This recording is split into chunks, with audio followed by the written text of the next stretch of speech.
Cole Brennan turned 18 on a Thursday morning in early March, the kind of gray cold day when the sky pressed down like sheet metal over Billings, Montana. By noon, he was standing on the sidewalk outside the County Foster Services building with everything he owned packed into a cardboard box that had once held copier paper. 2 t-shirts, both worn thin at the collar, 1 pair of jeans with a patch over the right knee, a paperback Western someone had left in the group home common room, a phone charger with a frayed cord.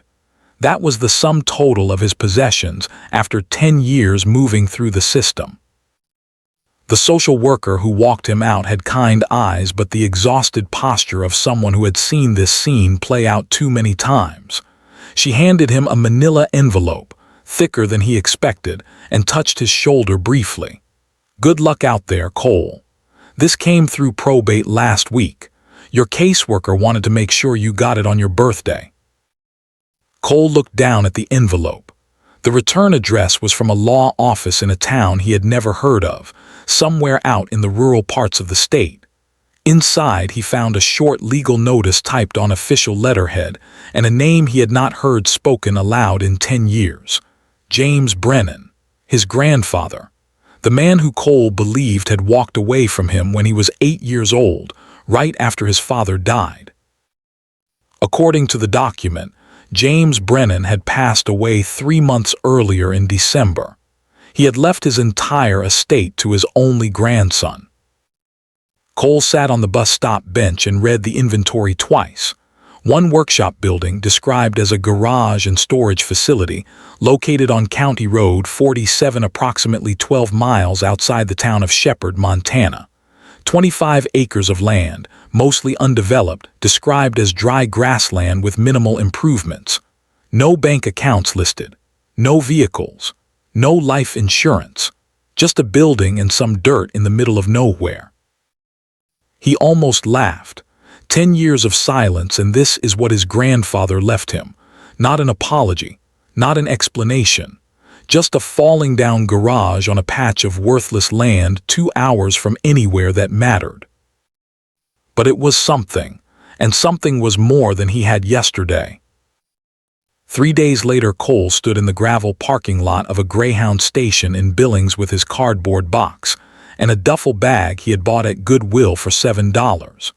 He had called the number on the legal notice and spoken to a lawyer's assistant who told him the keys to the property were waiting for him at the Shepherd post office. He had exactly $243 to his name, money saved from a summer job washing dishes at a truck stop diner.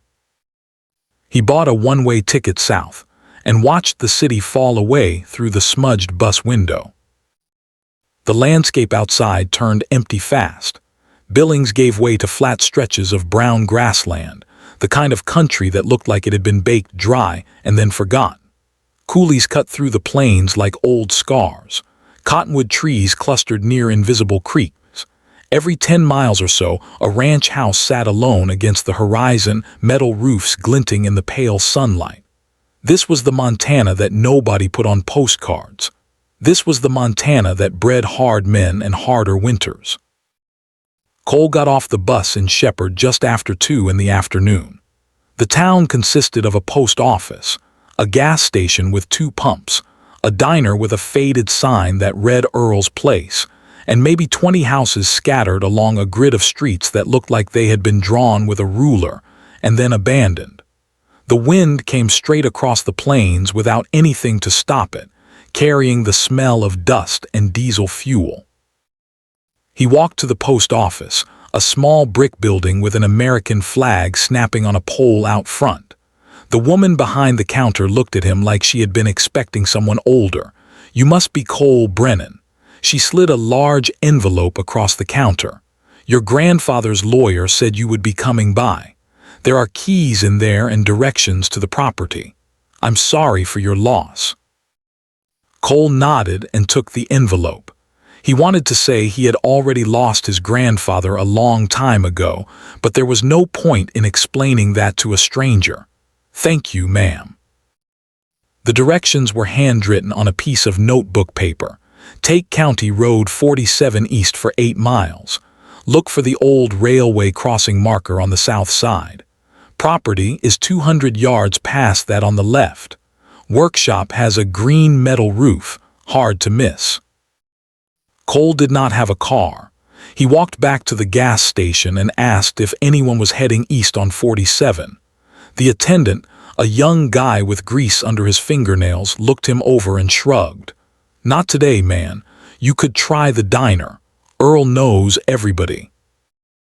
The diner was warm inside and smelled like coffee and fryer grease. A handful of customers sat scattered at tables and along the counter. An older man stood behind the register, maybe late 60s, with a weathered face and the broad shoulders of someone who had spent a lifetime doing physical work. He wore a faded navy baseball cap and a flannel shirt with the sleeves rolled up. He looked at Cole with sharp gray eyes. "Help you?" Cole set his bags down by the door. "I need to get out to County Road 47, about 8 miles east, wondering if anyone might be heading that way." The man studied him for a long moment. "You James Brennan's grandson?" Cole felt something tighten in his chest. "Yes, sir." The man came around the counter and extended a hand. "Earl Patterson, your granddad and I went back a long way. I heard he passed. I'm sorry, son." Cole shook his hand.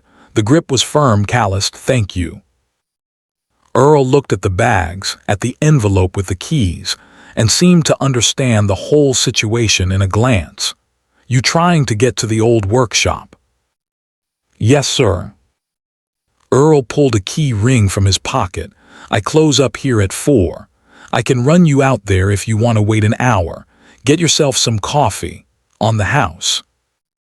Cole sat at the counter and drank coffee that was too hot and too strong. Earl moved around the diner with the efficient calm of a man who had been running the same place for decades. He refilled cups without being asked, cleared plates, made change from the register.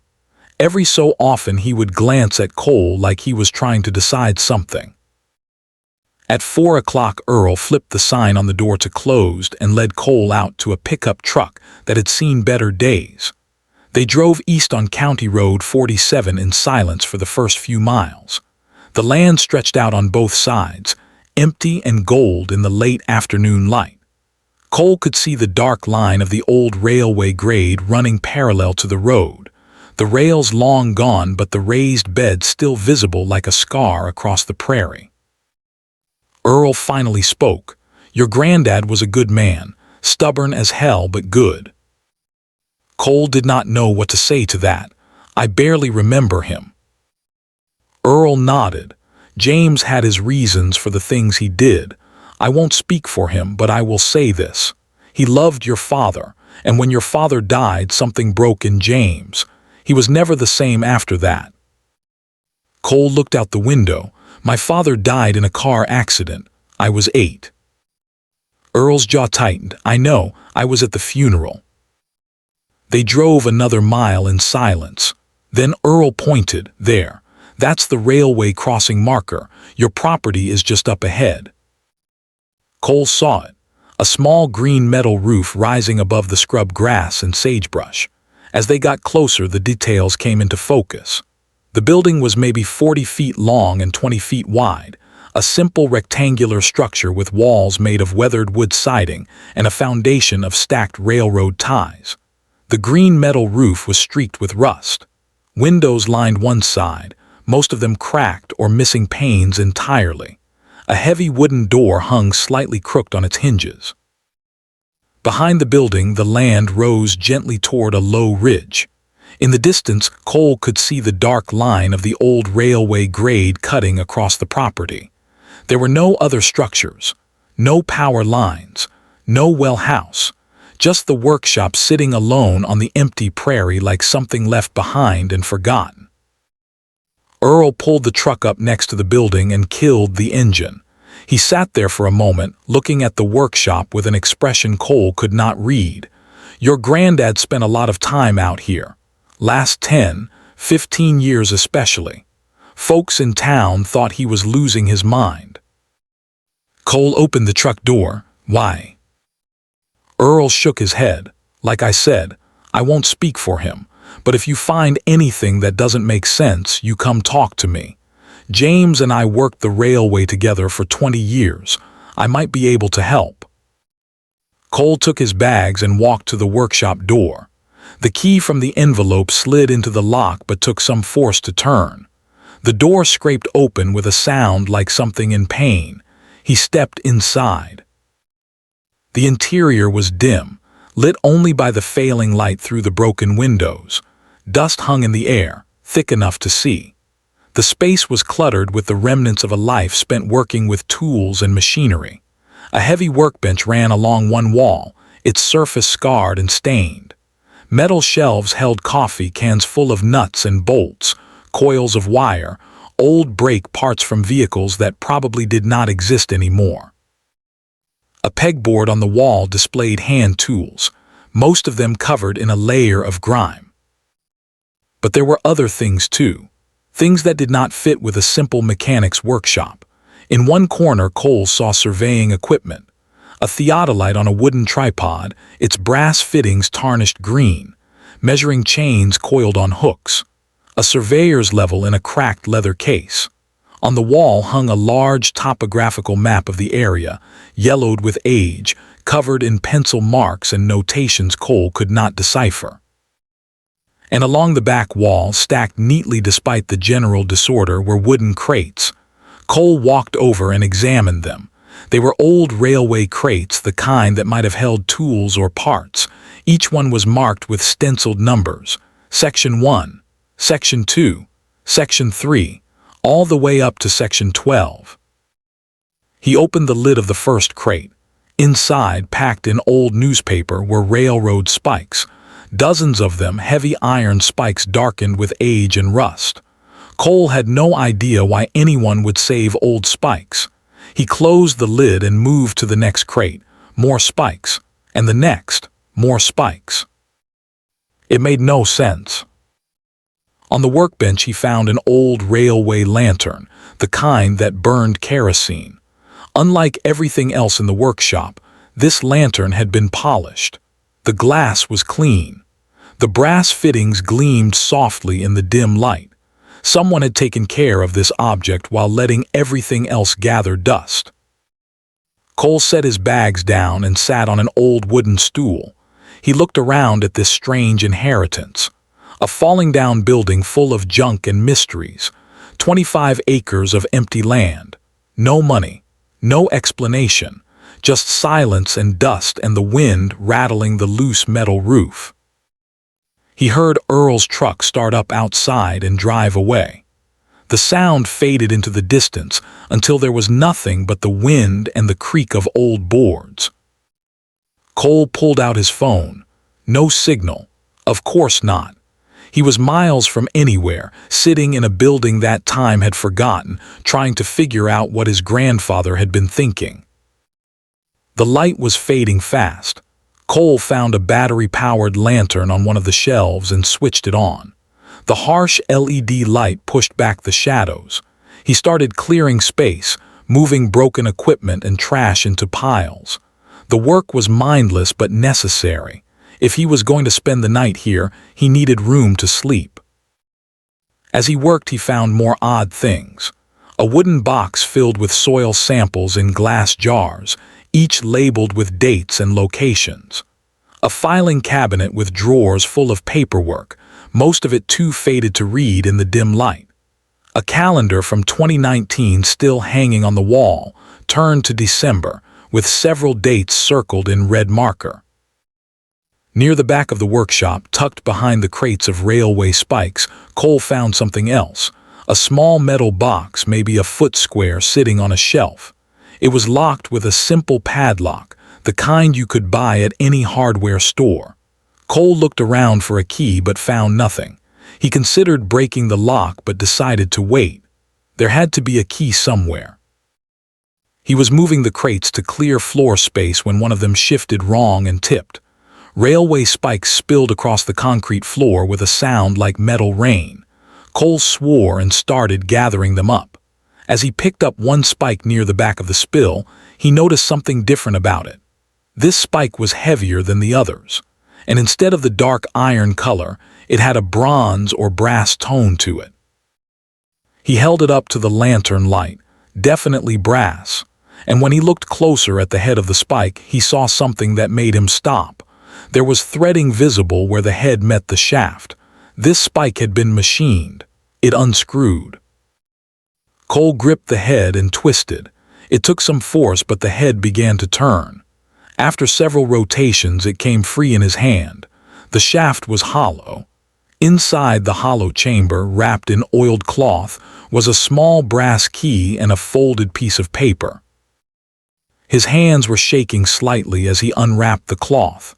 The paper was old, but the handwriting was clear, done in pencil with careful block letters.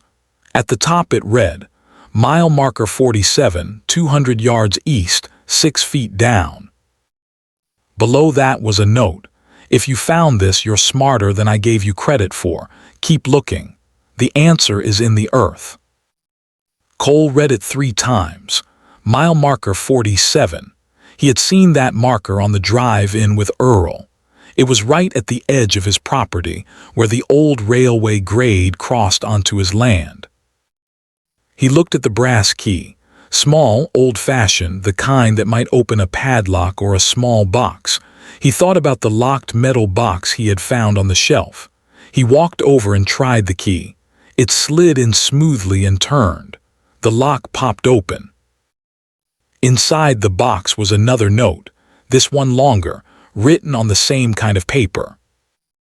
"Cole," it began, "if you made it this far, you understand that nothing here is random. I left you this property because it's worth more than you can imagine. Not the building, not even the land exactly. What matters is what's under the land, and what I spent 15 years protecting. There are 12 sections along the old railway corridor.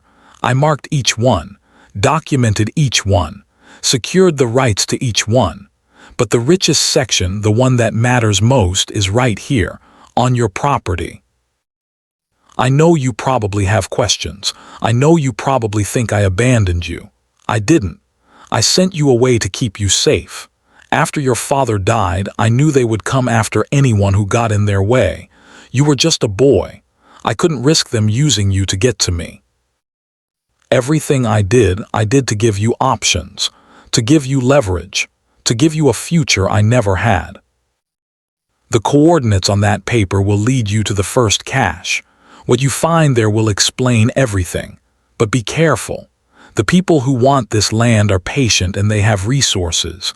Don't trust anyone who offers to buy this property. Don't sell cheap. And most importantly, don't give up. I'm sorry I couldn't tell you this in person. I'm sorry for a lot of things, but I'm not sorry for protecting you, and I'm not sorry for leaving you this. Your grandfather, James Brennan. Cole read the letter twice. His throat felt tight. Questions flooded his mind. What was under the land? Who were these people his grandfather was afraid of? What had his grandfather been protecting? He folded the letter carefully and put it in his pocket along with the brass key. Then he looked at the directions again. Mile marker 47, 200 yards east, 6 feet down. It was almost dark now, too late to start digging. But tomorrow, first thing, he would follow those coordinates. He would find whatever his grandfather had buried. And maybe, finally, he would understand. Cole cleared enough space to roll out his sleeping bag on the concrete floor.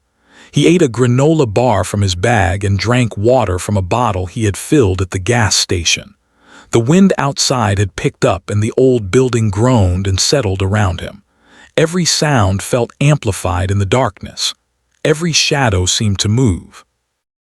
He lay in his sleeping bag and stared up at the metal roof.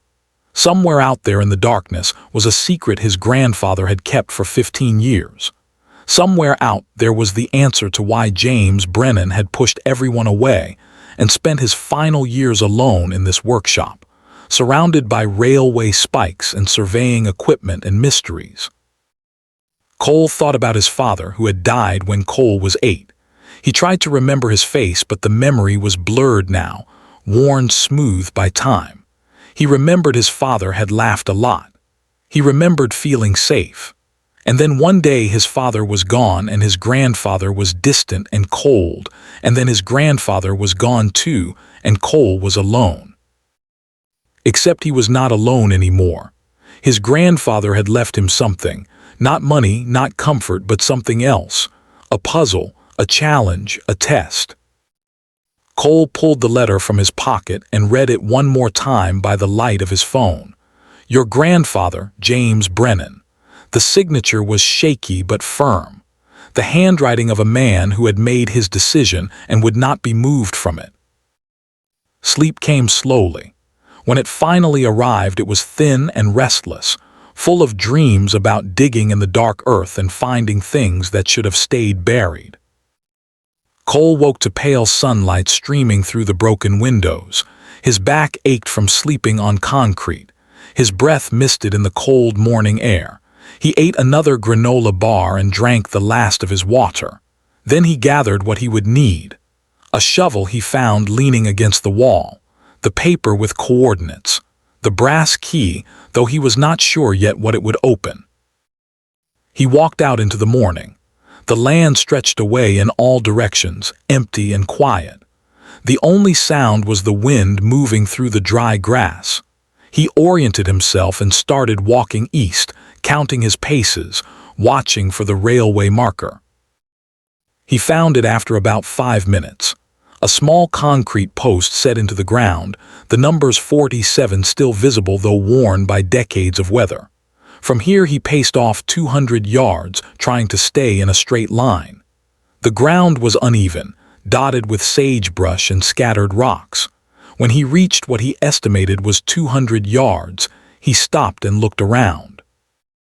Nothing obvious, no markers, no signs of disturbance, just prairie grass and dirt and the vast empty sky. But then he saw it. A small cluster of stones, maybe 20 of them, arranged in a loose circle about 3 feet across. It could have been natural, or it could have been placed there deliberately. Cole knelt down and started moving the stones aside. Under the stones, the earth was darker, softer, like it had been disturbed and then packed down again. Cole picked up the shovel and started digging. The ground was hard at first but gave way as he went deeper. 6 inches, 1 foot, 2 feet. His shoulders burned and sweat soaked through his shirt despite the cold. At 3 feet, the shovel hit something solid with a dull thunk. Not rock, something wooden. Cole dropped to his knees and cleared the dirt away with his hands. What emerged was the end of an old railroad tie, the heavy wooden beams that had once supported the tracks. But this tie had been cut and hollowed out, converted into a kind of underground container. He cleared more dirt until he could see the whole thing. The tie was maybe 6 feet long, buried vertically in the ground. One end had been fitted with a metal lid, hinged and latched, designed to keep water out. The latch was secured with a padlock, old and weathered but still solid. Cole pulled out the brass key. His hands were shaking again. He fitted the key into the padlock and turned. The lock resisted for a moment, then clicked open. He lifted the metal lid.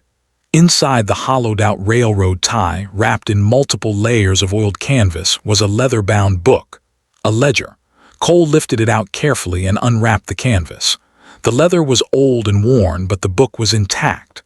On the cover, embossed in faded gold letters, it read, Railway Maintenance Log, Northern Pacific Line, Miles 3458, 1987-1992. Cole sat back on his heels and opened the ledger. The pages were filled with entries in the same careful handwriting from the letters. Dates, times, locations. Technical notes about track maintenance, timber replacement, ballast inspections. At first it seemed like nothing more than a work journal. But then he started to notice the marked entries. Every few pages certain notes were highlighted with a small star drawn in the margin. Cole flipped to the first starred entry. Date, May 14, 1987. Mile marker 47.3.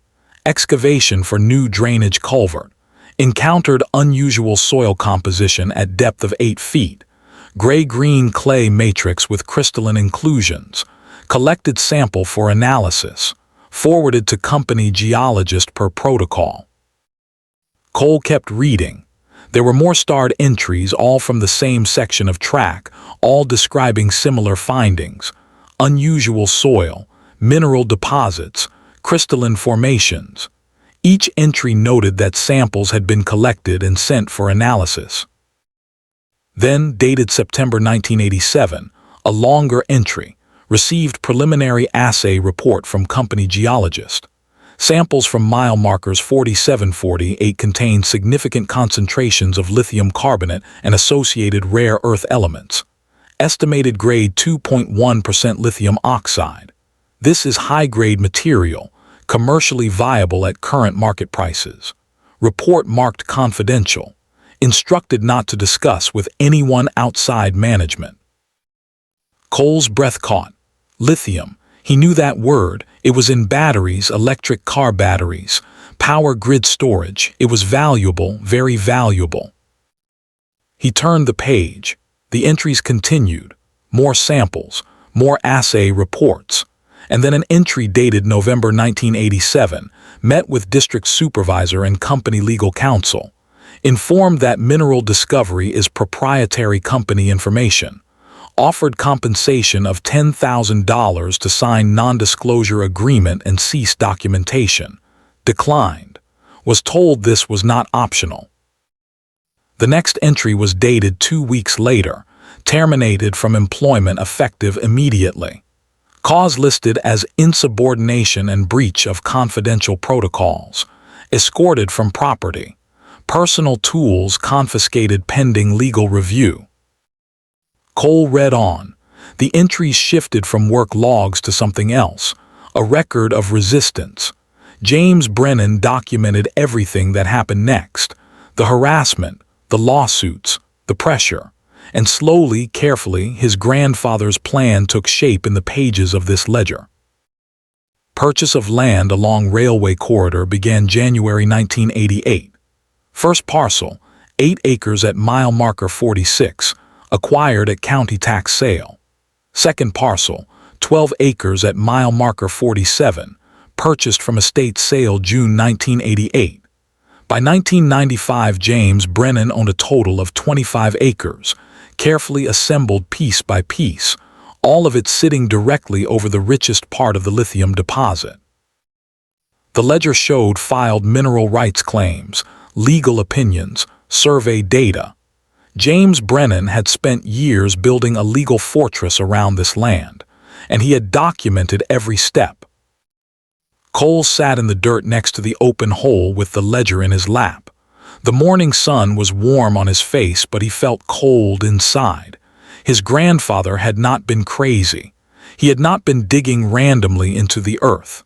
He had been protecting something, fighting something, and in the end he had left it all to Cole. The last page of the ledger contained only a few lines. This is not a gift, Cole. This is responsibility. They will come for this. They have been trying for years. But if you are smart, if you are patient, you have leverage they cannot break. Use it well. Make them pay fair price. And whatever you do, do not sell cheap. Cole closed the ledger and looked out across the empty land. Somewhere under this prairie was a fortune in lithium.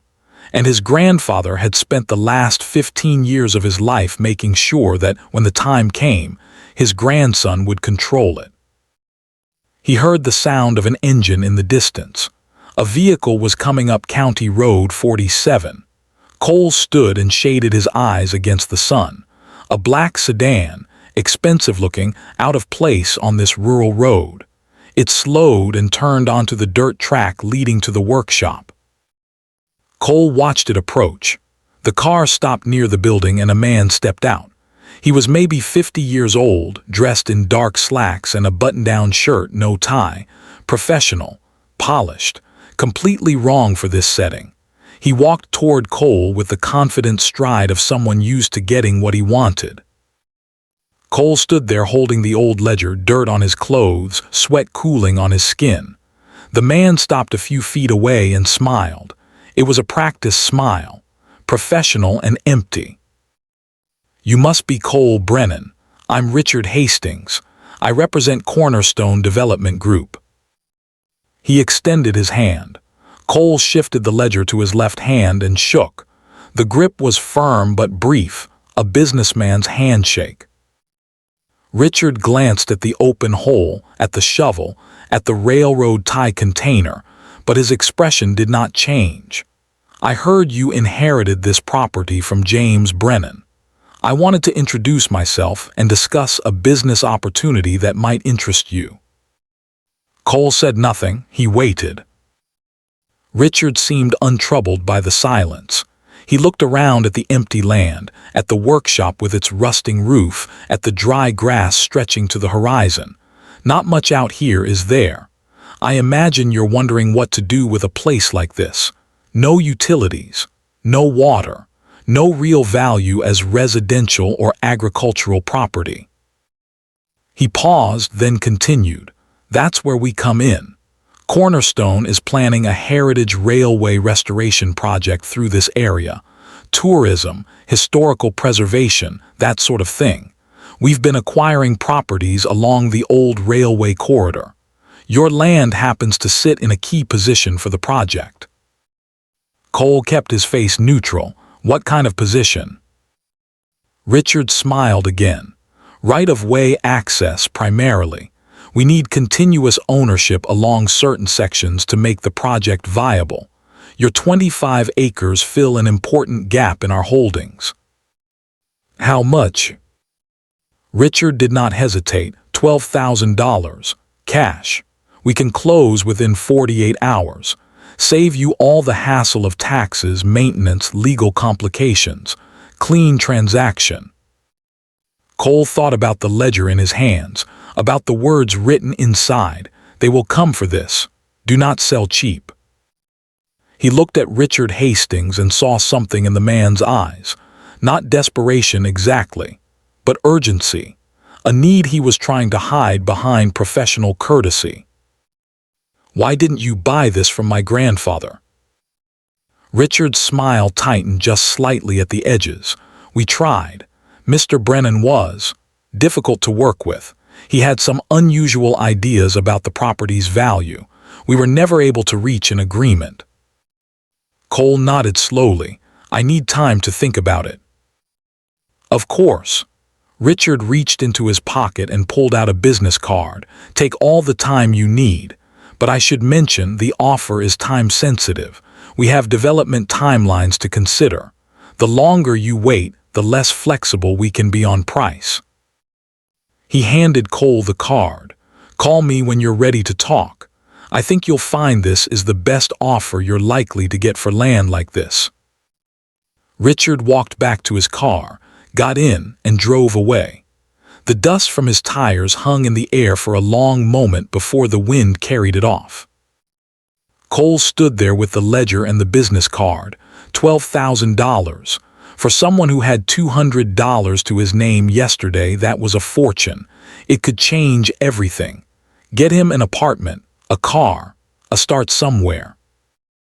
But his grandfather had told him not to sell cheap. And Richard Hastings had driven all the way out here, to the middle of nowhere, to offer cash within 48 hours for land he claimed was nearly worthless. Cole looked down at the ledger, at the years of careful documentation, at the proof of something valuable buried beneath his feet. Richard Hastings was lying. The land was not worthless. Cornerstone did not want it for a heritage railway project. They wanted what was underneath, the lithium his grandfather had discovered 37 years ago. And they were willing to pay $12,000 for something worth millions. Cole wrapped the ledger carefully in the oiled canvas and climbed out of the hole. He filled it back in, replaced the stones, tried to make it look undisturbed. Then he walked back to the workshop carrying his grandfather's secrets and his grandfather's warning. Inside he found the metal box where he had discovered the first letter. He put the ledger inside and locked it. Then he sat on the workbench and looked at Richard Hastings's business card. Cornerstone Development Group, an address in Billings, a phone number. Cole pulled out his phone. Still no signal. He would have to go into town to make calls, to do research, to figure out exactly what he had inherited and what it was worth. But first, he needed to talk to someone he could trust, someone who had known his grandfather, someone who might be able to help him understand what he was really up against. He needed to talk to Earl Patterson. Cole walked the 3 miles back to town in the afternoon heat, carrying the locked metal box under his arm. The sun beat down on the empty road, and his shadow stretched long beside him. He thought about the ledger locked inside the box, about the entries documenting 37 years of secrets, about Richard Hastings and his $12,000 offer for land that sat on top of millions. Earl's place was half full when Cole pushed through the door. The lunch crowd had thinned, but a few customers still lingered over coffee and pie. Earl stood behind the counter, wiping down the surface with a rag that had seen better days. He looked up when Cole entered, and something in the old man's expression shifted. Recognition, maybe, or concern. Cole walked to the counter and set the metal box down carefully. Earl glanced at it, then at Cole's dusty clothes and dirt-stained hands. "Find what you were looking for?" Cole nodded slowly. "I found a ledger, buried in a railroad tie out past mile marker 47, my grandfather's handwriting, documentation going back to 1987. Earl set down the rag, his jaw tightened. "You read it?" "Some of it, enough to know this isn't about a heritage railway project." Earl looked around the diner. The remaining customers were absorbed in their own conversations, paying no attention to the counter. He pulled out his key ring and walked to the front door, flipped the sign to closed even though it was barely 3 in the afternoon. Then he came back and gestured toward a booth in the corner. "Let's talk." They sat across from each other in the booth. Cole unlocked the metal box and pulled out the ledger, still wrapped in its oiled canvas. He unwrapped it slowly and slid it across the table. Earl looked at the cover for a long moment before opening it. His calloused fingers turned the pages with surprising gentleness. He read in silence, his face unreadable. After several minutes, he closed the ledger and sat back. "So he told you about the lithium?" Cole leaned forward. "You knew?" Earl nodded. "I was there the day we found it, May 14, 1987. We were putting in a new drainage culvert at mile marker 47. 8 feet down, we hit this layer of clay that looked wrong, gray-green color, had these crystalline formations running through it. James collected samples like he was supposed to, sent them to the company geologist." "What happened?" Earl's eyes went distant, looking at something decades in the past. The assay came back showing high-grade lithium. Company went crazy. Suddenly, we had lawyers and managers crawling all over the site. They told us it was confidential, company property. They offered bonuses if we signed non-disclosure agreements and forgot what we saw. "Did you sign?" Earl's silence was answer enough. Finally, he spoke. "I had a wife, 2 kids in high school, a mortgage. Yeah, I signed. Most of us did. But not my grandfather." "No," James refused. He said it wasn't right. Those minerals were under land the railway had taken through eminent domain decades ago, public land originally. He said the workers who found it deserved fair compensation. He went to management, tried to negotiate. "And they fired him." Earl nodded, terminated him, blacklisted him, made sure he couldn't get railway work anywhere in the state. James lost everything. His job, his pension, his reputation. People in town thought he was crazy for throwing it all away over some rocks in the ground. Cole thought about the entries in the ledger, the careful documentation, the stubborn refusal to let go, but he kept records. He bought the land. Earl looked at him with something like respect. Your grandfather was the most stubborn man I ever knew. After they fired him, he spent every dollar he had buying up parcels along that railway corridor. Took him years. He worked odd jobs, lived in that workshop, saved every penny. By the mid-90s, he owned 25 acres sitting right over the richest part of the deposit. Cole pulled out Richard Hastings's business card and slid it across the table. This man came to see me this morning, offered $12,000 for the property, said they needed it for a tourism project. Earl picked up the card and his expression hardened. Cornerstone Development. They've been buying land along the corridor for the past decade. Offered to buy your grandfather's place at least a dozen times. What did he tell them? Earl almost smiled. James told them he wouldn't sell for any price. He said if they wanted the lithium, they could pay him a fair percentage of what it was worth. They laughed at him, called him delusional, said he was a crazy old man living in the past. Cole leaned back and looked out the window at the empty street. The sun was lower now, casting long shadows across the pavement. But it's worth millions, isn't it? The lithium under that land.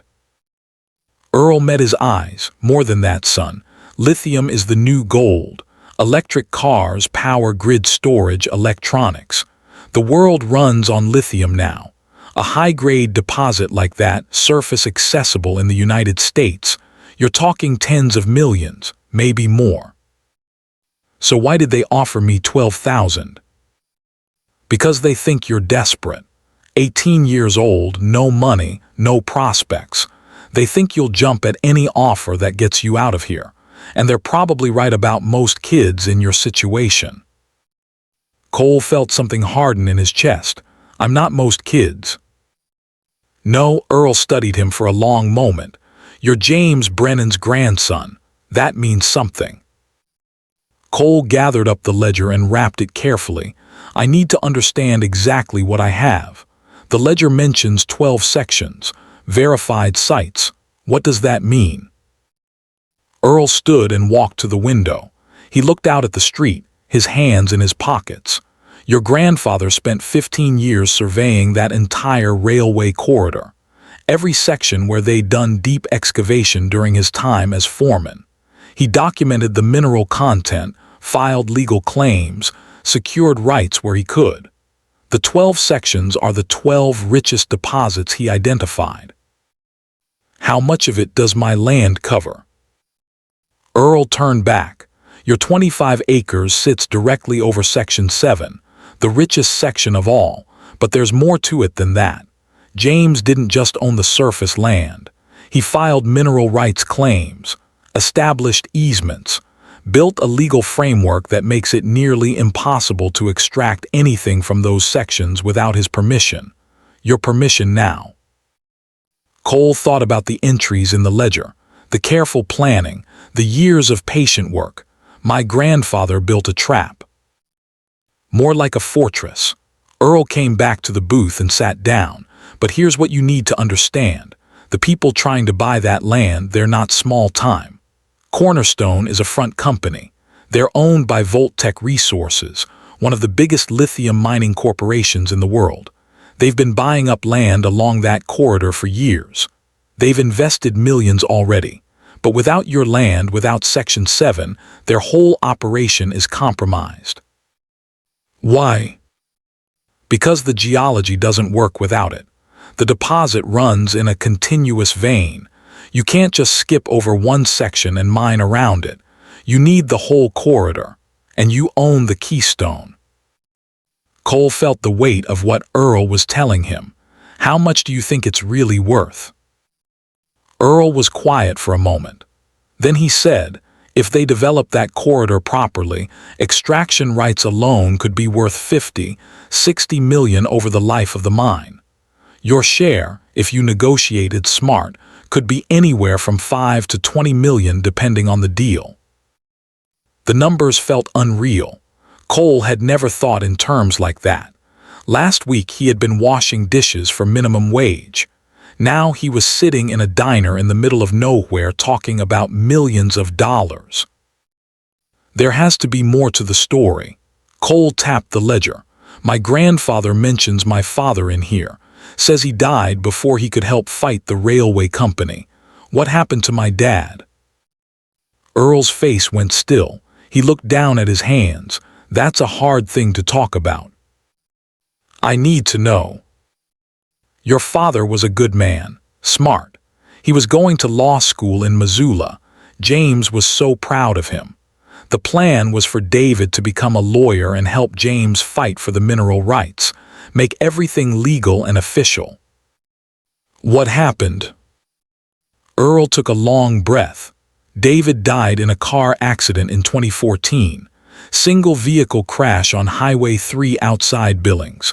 Lost control, went off the road, hit a culvert, died instantly. The words hit Cole like a fist. He had known his father was dead, had known it was a car accident, but hearing it described, hearing the details, made it real in a way it had never been before. Earl continued, voice quiet. After David died, James changed. Something broke in him. He became obsessed with protecting what he'd built, and he became paranoid.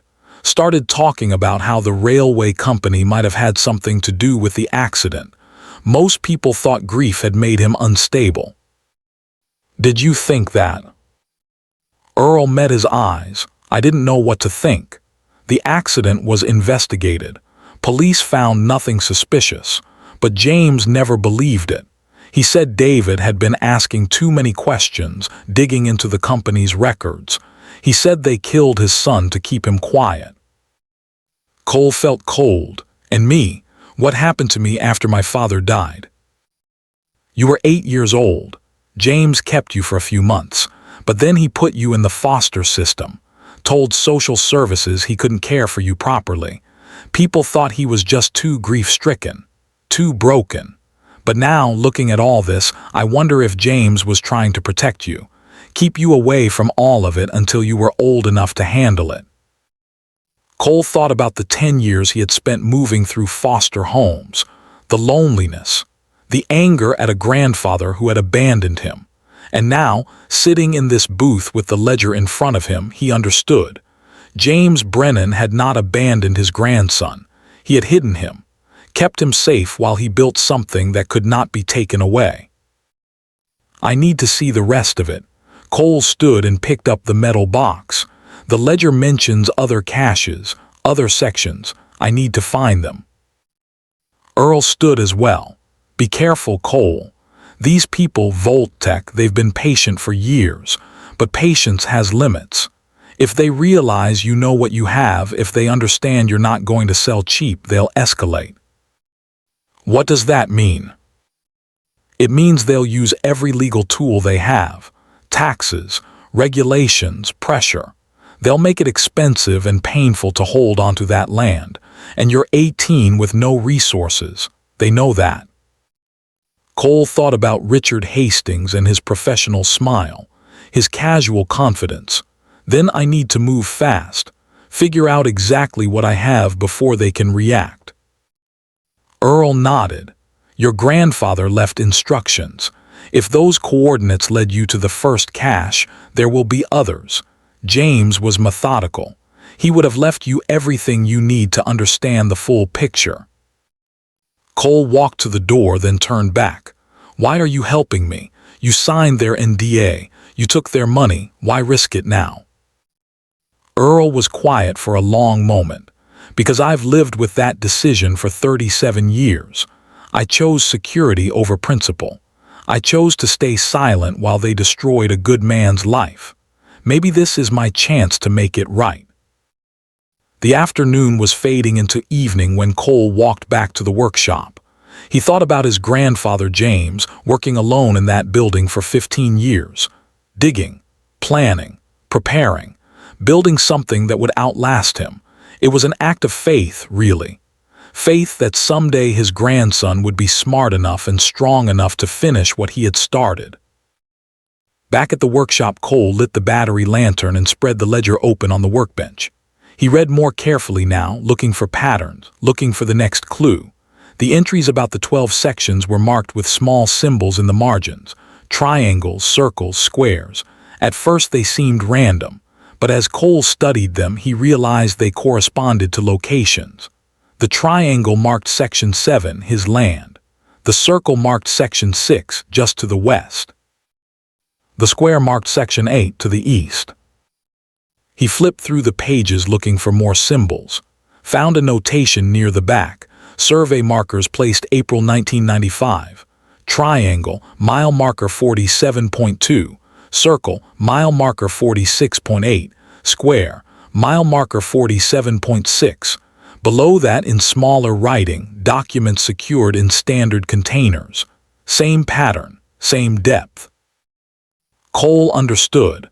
His grandfather had buried 3 more containers, one for each adjacent section. Each would contain documentation, evidence, legal proof. James had built redundancy into his system. If one cache was discovered or destroyed, the others would remain.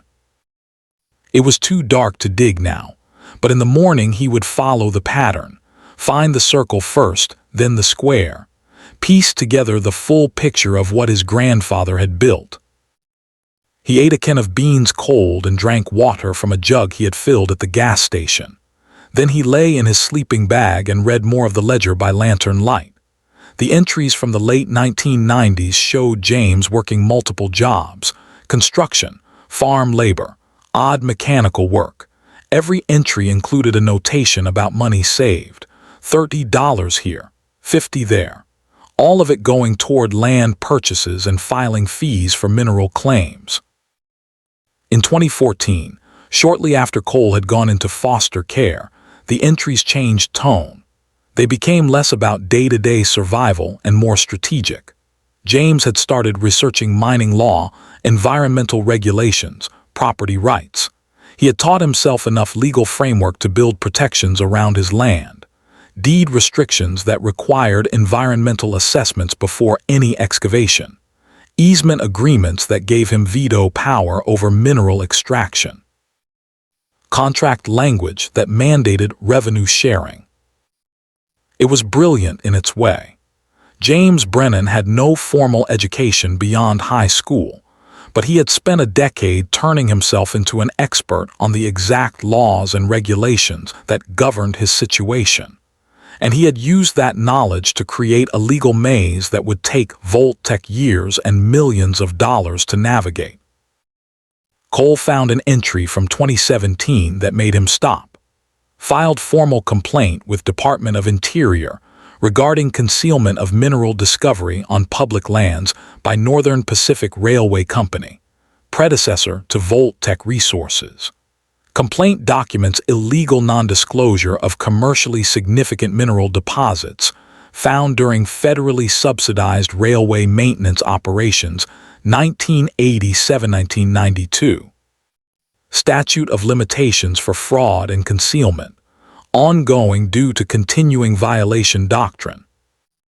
If DOI investigates and finds violations, could result in permit revocation and civil penalties. Cole read it 3 times. His grandfather had filed a federal complaint, not a lawsuit, not a public accusation, just a formal complaint, properly documented, sitting in some government office waiting for someone to act on it. It was a time bomb with a very long fuse, and James had never told Vault-Tec it existed.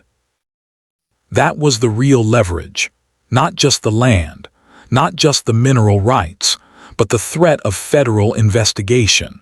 If Cole wanted to negotiate, that complaint was worth more than anything else his grandfather had left him. Sleep came easier that night. Cole dreamed of his father, young and alive, sitting in the workshop talking with James.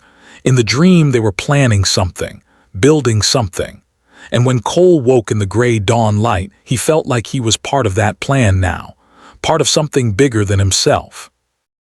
He gathered his tools at first light, the shovel, a measuring tape, The GPS coordinates he had calculated from the ledger symbols.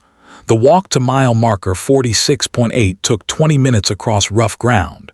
When he found the location, he searched for the telltale circle of stones, found them half buried in grass and dirt, started digging.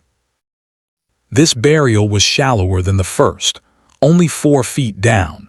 Another railroad tie, hollowed and sealed. Inside, wrapped in the same oiled canvas, a thick folder of legal documents. Cole carried it back to the workshop and spread the papers across the workbench.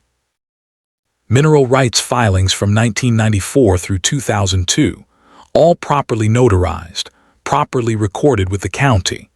James had claimed rights to subsurface minerals on not just his own land, but on several adjacent parcels through a complex web of easements and historical claims. Cole did not understand all the legal language, but the intent was clear. James had locked down access to a corridor nearly a mile long. There were also purchase agreements for the land itself. James had bought his 25 acres in pieces over 8 years, 3 acres from a tax sale, 8 acres from an estate settlement, 14 acres from a rancher who had gone bankrupt. Each purchase had been strategic, carefully chosen to maximize coverage of the lithium vein. And at the bottom of the folder, a surveyor's report from 2008. James had hired an independent geological consulting firm to assess the mineral content of his land. The report was technical, dense with jargon, but the summary was clear. Estimated lithium oxide content of 2.3% across approximately 12 acres of subsurface deposits. At current market values and extraction rates, estimated total value of $40 to $60 million over projected mine life of 18 to 22 years. Cole sat down on the workbench stool and stared at the numbers. 40 to 60 million. His grandfather had died with that knowledge, had lived alone and poor with that knowledge, had chosen to protect it rather than cash in. The sound of a vehicle pulled Cole from his thoughts. He looked out the window and saw Richard Hastings's black sedan pulling into the lot. Cole gathered the documents quickly and locked them in the metal box. Then he walked outside. Richard got out of the car looking as polished and professional as before. He smiled when he saw Cole. "Morning. I was hoping to catch you here. Have you had time to think about our offer?" "Some." Richard nodded like that was exactly what he expected. "I understand this is a big decision, so I talked to my partners and we're prepared to increase our offer significantly. $50,000, cash, closing within a week."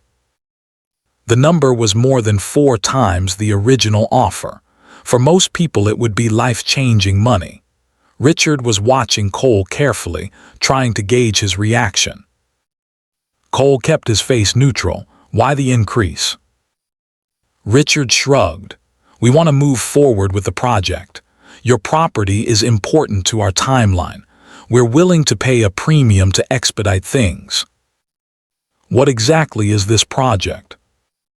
"Heritage railway restoration. Like I said before, tourism, historical preservation. It's good for the community, good for the region." Cole thought about the ledger, the lithium deposit, the years of lies and pressure his grandfather had endured. He looked at Richard Hastings and saw not a villain but a businessman doing his job, following orders, trying to close a deal. "I need more time." Richard's smile tightened slightly. "How much more time?" "A few weeks. I'm going through my grandfather's things, trying to understand what he wanted me to do with this place." Richard pulled out his phone and made a show of checking something. "I can give you 2 weeks, but I need to be clear about something, Cole. This offer is time-sensitive. The longer you wait, the more complicated things become. Property taxes are due soon. You'll need to deal with code violations on that building. Environmental assessments. It adds up fast." There it was, the gentle threat wrapped in professional concern. Cole had been expecting it. I'll keep that in mind. Richard handed him another business card even though Cole already had one. Call me when you're ready. This is a good offer, Cole. Best you're going to get. He drove away and Cole watched the dust settle. Then he walked back inside and unlocked the metal box, pulled out the geological survey report and read it again. 40 to 60 million. Richard Hastings was offering 50,000 for something worth 1,000 times that much. Cole spent the rest of the day searching for the third cache, the square symbol, mile marker 47.6. The land there was rockier, harder to dig. It took him until late afternoon to reach the buried railroad tie. Inside, he found another set of documents. These were different. Contract templates. Legal opinions from an attorney James had consulted in 2016, and a sealed envelope addressed simply, to the owner of Section 7. Cole opened the envelope carefully. Inside was a letter, newer than the others, dated just 6 months before James had died. To whoever holds this land after I'm gone. If you're reading this, you've found at least 3 of my caches. That means you're persistent and smart. Good. You'll need both qualities for what comes next. By now, you understand what's under this land. You know its value. You know the people who want it have been trying to take it for decades. What you might not know is how close they came to succeeding. In 2015, Voltec filed eminent domain proceedings against my property. They claimed public necessity for lithium extraction for national energy security. They had lawyers, expert witnesses, political connections. I had nothing but stubbornness and the legal framework I'd built over 20 years. The case dragged on for 3 years, cost me everything I had left, but I won. The court ruled that private mineral extraction does not qualify as public use for eminent domain purposes. Voltec appealed all the way to the state Supreme Court, lost every time. That's when they changed tactics, stopped trying to take the land by force, started trying to pressure the owner into selling. They bought up surrounding properties, isolated my land, made it harder to access, raised my taxes through county reassessments, filed code violations and environmental complaints, death by 1,000 cuts. I'm old now, tired. I know I won't live to see how this ends.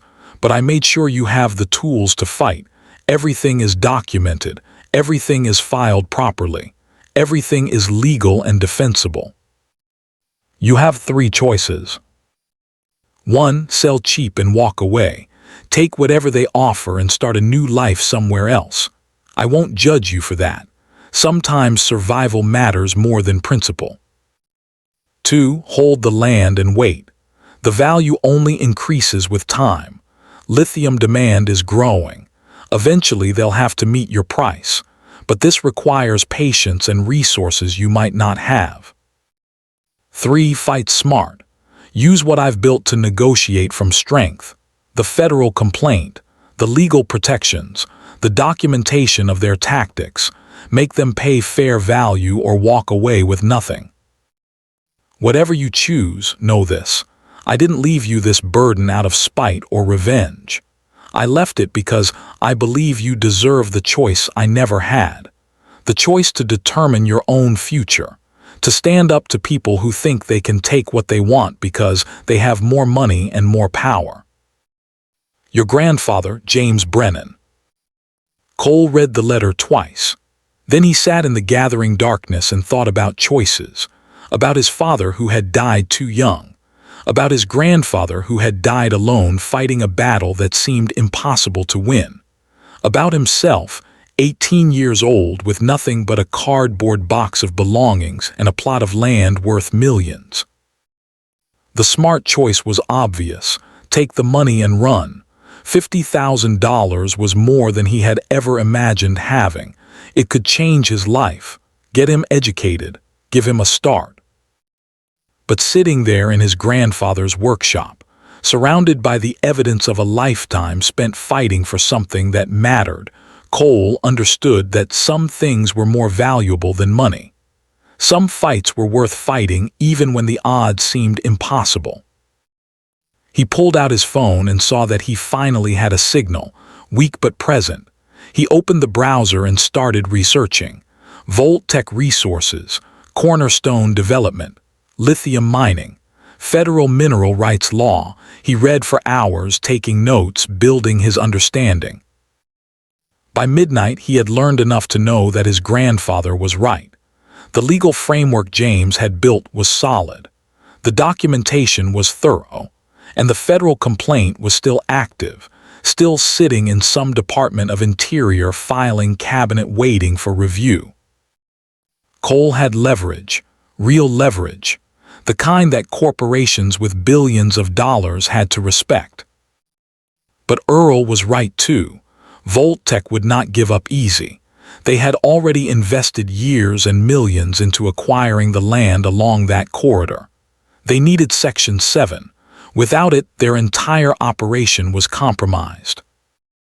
They would escalate, apply pressure, make his life difficult in ways that were completely legal and completely devastating to someone with no resources.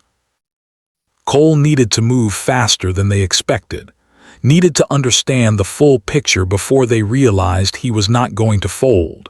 He had 2 more caches to find, 9 more sections to document, and somewhere in all of that his grandfather had left the final piece of the puzzle.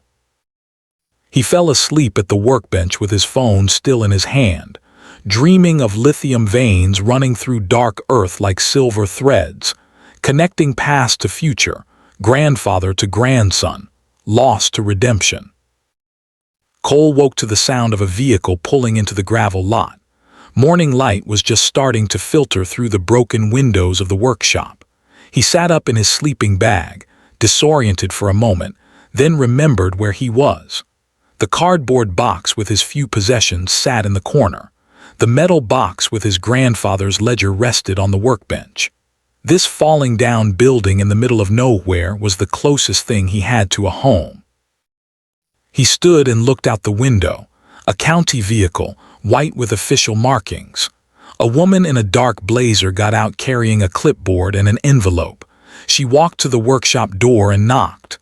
Cole ran a hand through his hair, pulled on his boots, and opened the door. The woman had the tired professional look of someone who delivered bad news for a living. "Cole Brennan?" she asked. "That's me. I'm Linda Morrison from the county assessor's office." She handed him the envelope. "This is your property tax assessment for the current year. Payment is due within 60 days of this notice." Cole took the envelope. "Thank you." She hesitated, something in her expression softening slightly.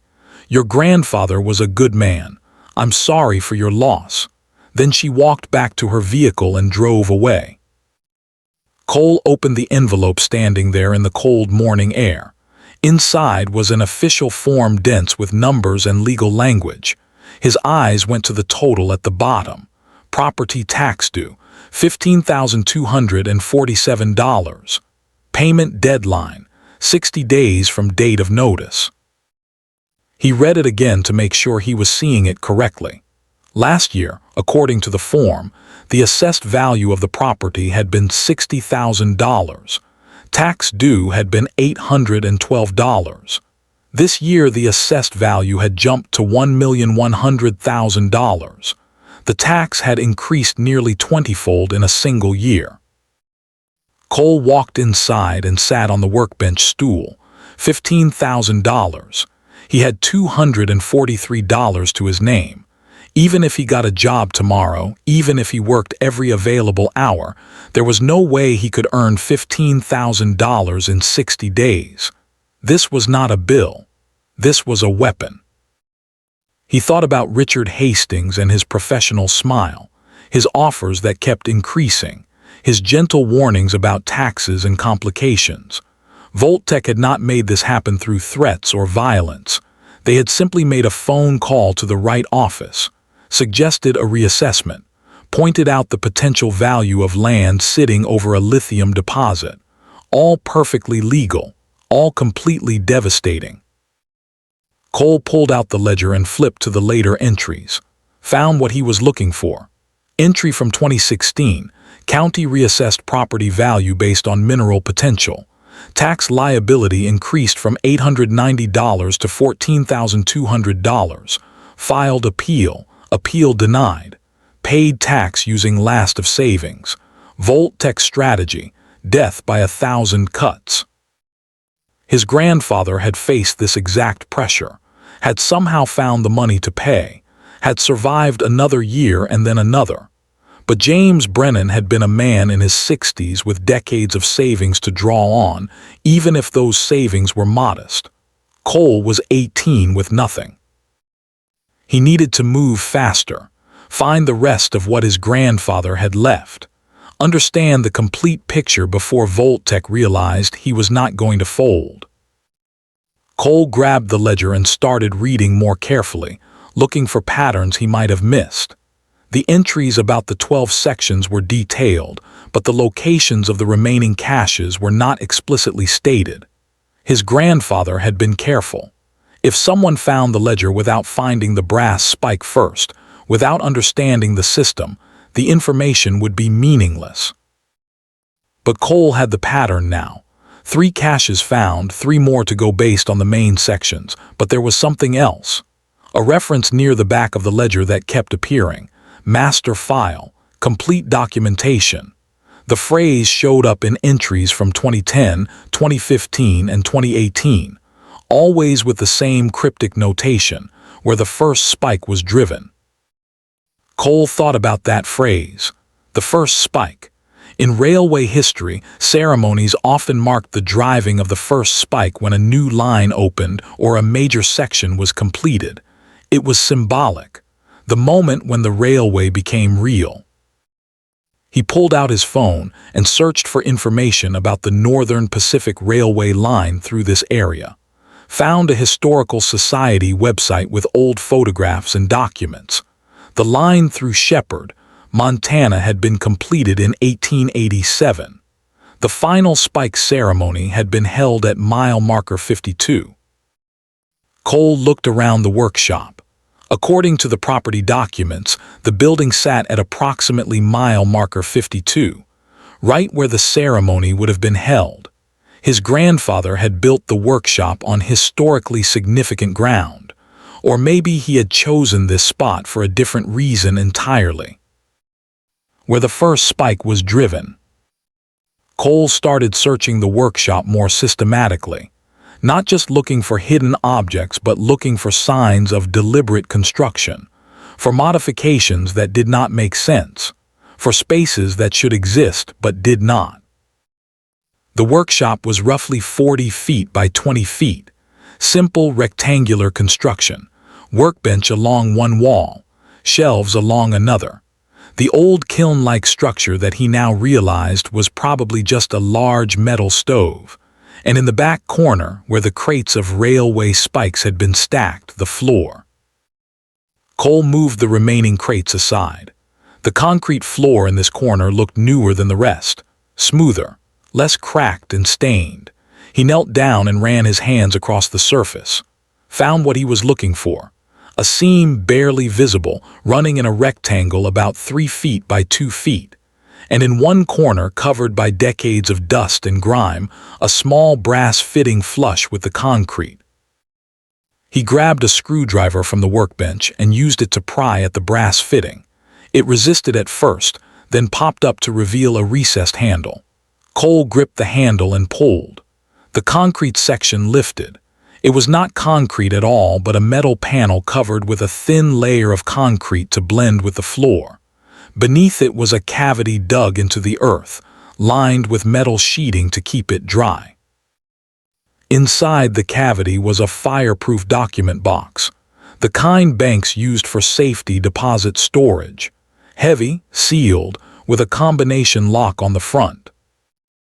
Cole lifted the box out and set it on the workbench. The lock had 4 number wheels. He tried the obvious combinations. The year the railway was completed, 1887, nothing. The year James was born, 1947, nothing. The year James had discovered the lithium, 1987, the lock clicked open. Inside the box, protected from moisture and time, were documents that represented 30 years of careful work. A complete geological survey commissioned by James in 2008 from an independent firm out of Denver. The report was thick, professional, dense with technical language and data, but the executive summary was clear enough. The lithium deposit under Section 7 was estimated to contain approximately 200,000 metric tons of lithium carbonate equivalent. At current market prices and projected extraction costs, the net present value of the deposit was between $40 and $60 million. There were legal opinions from 3 different attorneys James had consulted over the years. All of them confirmed the same thing. The mineral rights claims James had filed were legally sound. The deed restrictions and easements he had placed on the property were enforceable. Any attempt to extract minerals from Section 7 would require the landowner's explicit permission and would be subject to revenue-sharing agreements James had built into the property covenants. There was also a thick folder of correspondence between James and various Voltec representatives spanning 2 decades. The letters showed a progression, early offers in the low thousands, then tens of thousands. By 2015, Voltec had offered James $250,000 for the land. He had countered with a demand for 20% of the net extraction revenue over the life of the mine. Voltec had refused. The correspondence had ended there.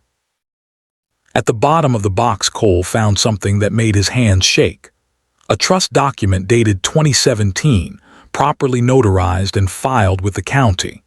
James Brennan had established a revocable living trust with himself as trustee and Cole as the sole beneficiary. The trust held all of James's property, including the land, the mineral rights, and all associated legal claims. The language of the trust was specific. Upon James's death, all assets transferred immediately to Cole, protected from creditor claims and probate delays. His grandfather had been protecting him even at the end, making sure that when the time came, Cole would have clear legal ownership with no complications. No one could challenge his claim. No one could delay the transfer. The land and everything it represented became Cole's the moment James died. Cole sat with these documents spread across the workbench and understood the full scope of what his grandfather had built. This was not just a pile of paperwork. It was a fortress constructed from filing fees and notary stamps and careful research. Every possible angle of attack had been anticipated and defended against. Voltec could not take the land through eminent domain because James had already fought and won that battle. They could not claim the mineral rights because James had locked them down through decades of proper filings. They could not extract the lithium without Cole's permission because the deed restrictions made it legally impossible. The only path forward for Voltec was negotiation, and James had made sure Cole would negotiate from a position of strength. But strength meant nothing if you could not afford to hold your ground. $15,000 in 60 days. Cole pulled out his phone and did the math. Even if he worked a full-time minimum wage job starting today, he would make maybe $3,000 in 2 months. He was short by $12,000 with no way to make up the difference. Unless he sold, took Richard Hastings's offer and walked away.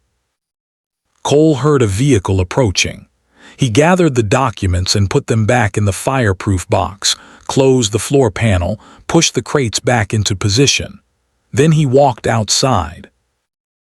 Richard Hastings stepped out of his sedan wearing khakis and a polo shirt, business casual instead of full professional attire. The change in dress code felt deliberate, an attempt to seem more approachable, more friendly. "Morning, Cole." Richard smiled, but it did not reach his eyes. "I wanted to check in, see how you're doing with everything." Cole leaned against the workshop wall. "I'm fine." Richard looked around at the empty land, at the workshop with its rusting roof. You get your property tax assessment this morning. Richard nodded sympathetically. I heard the county did a reassessment of properties in this area. Mineral potential drives up the valuation pretty significantly. $15,000. Richard shook his head. That's rough, especially for someone just starting out. I imagine that changes your perspective on things. Cole said nothing. He watched Richard with the same careful attention he had learned in foster homes, watching for the shift from friendly to threatening, for the moment when the mask slipped. Richard pulled out his phone and made a show of checking something. I talked to my partners last night. Given your situation, we're prepared to make a final offer. He looked up and met Cole's eyes. $250,000. Cash. We'll pay your outstanding property tax as part of closing. You walk away free and clear with $250,000 in your pocket. The amount was staggering. More money than Cole had ever imagined having. Enough to go to college, buy a car, get an apartment, start a real life somewhere far from this empty prairie. Richard continued, voice measured and reasonable. I know this place has sentimental value. I understand your grandfather spent years here, but sentiment doesn't pay bills, Cole. That tax bill comes due in 60 days. If you can't pay it, the county will put a lien on the property. Eventually, they'll seize it and sell it at auction. You'll lose everything and get nothing. He paused to let that sink in. Or you can take this offer. $250,000. That's generational wealth for someone in your position. You could do anything, go anywhere. The world opens up with that kind of money. Cole thought about his grandfather's letter, about the 3 choices: sell and walk away, hold and wait, or fight smart. Why did you offer me $12,000 last week if this land is worth $250,000? Richard's expression did not change, but something flickered in his eyes. We've had time to reassess the project scope. The value to our development plan has increased. You're lying. Richard's smile faded. Excuse me. This isn't about a heritage railway. This is about lithium. My grandfather documented everything. The discovery in 1987, the cover-up, the years of pressure. I know what's under this land and I know what it's worth. Richard was quiet for a long moment. When he spoke again, the friendly pretense was gone. His voice was flat and professional. If you know what's under the land, then you know you're in over your head. You're 18 years old with no resources, no legal team, and a tax bill you can't pay. We have patience and capital. We'll tie you up in administrative processes and legal procedures for years. Every month will cost you money you don't have. Every delay will pile on more fees and assessments. He stepped closer. I'm not threatening you, Cole. I'm stating facts.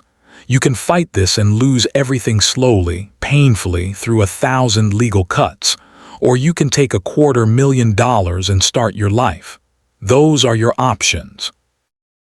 Cole met his stare. You left out the third option. Which is? You pay me fair value for the mineral rights. 20% of net extraction revenue over the life of the mine. My grandfather asked for that in 2015. You refused. I'm asking for it now. Richard laughed. It was not a friendly sound. 20%. Do you have any idea what you're asking for? That would be millions over the lifetime of the operation. Yes, that's the point. Richard shook his head. You're delusional, just like your grandfather. He died broke and alone, Cole, fighting a battle he could never win. Is that what you want? He died protecting something that mattered. Cole kept his voice steady, and he left me the tools to finish what he started. Richard stared at him for another moment. Then he pulled out a business card and wrote something on the back. This is the number for my corporate counsel. When you're ready to have a serious conversation about reality, call them. But understand something. This offer expires in 2 weeks. After that, we proceed with alternative acquisition strategies. What does that mean? It means we've been patient for 20 years. Our patience is running out. Richard got in his sedan and drove away. Cole watched the dust settle and felt his heart pounding. He had just burned the easy bridge, turned down more money than most people in this county would see in 5 years, all based on faith that his grandfather's plan would work, that the leverage was real, that he could hold out long enough to force Voltec to negotiate fairly. But first, he had to survive the next 60 days. Cole went back inside and pulled out the fireproof box again. He read through the trust documents more carefully, found a provision he had missed before. The trust included a clause allowing the trustee to take out loans against trust assets for the purpose of maintaining and protecting those assets. James had thought of everything. If Cole could find a lender willing to accept the mineral rights as collateral, he could borrow against the future value to pay current expenses. But what lender would give an 18-year-old with no credit history a $15,000 loan, even with collateral? He needed advice, real advice from someone who understood both the legal framework and the local situation.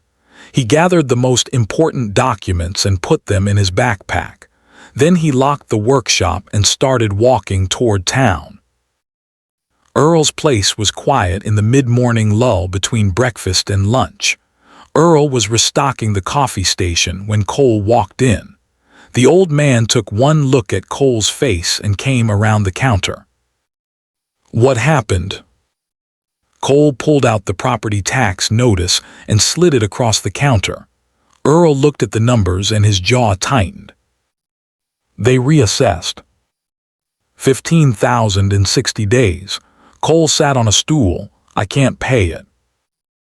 Earl folded the notice and handed it back. This is how they work. Legal pressure. Make it too expensive to hold on. Richard Hastings came by this morning.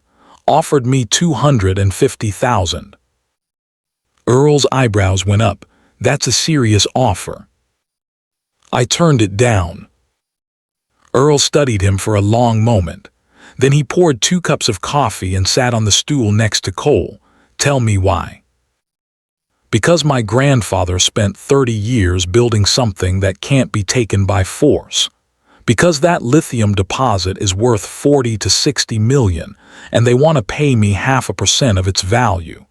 Because if I give up now, everything he fought for dies with him. Earl sipped his coffee. Those are good reasons, but good reasons don't pay tax bills. I know.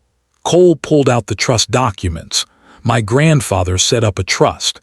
It includes a provision for borrowing against trust assets. If I can find a lender, I can use the mineral rights as collateral. Earl read through the documents carefully. His expression was unreadable. This is solid legal work. James really thought this through. But you're going to have a hard time finding a local bank willing to lend to you based on speculative mineral value. What about a non-local bank? Maybe, but they'll want appraisals, geological surveys, legal opinions. All of that costs money you don't have, and it takes time you don't have.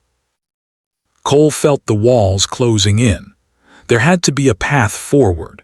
His grandfather had built all these protections, but he had not solved the fundamental problem of immediate cash flow.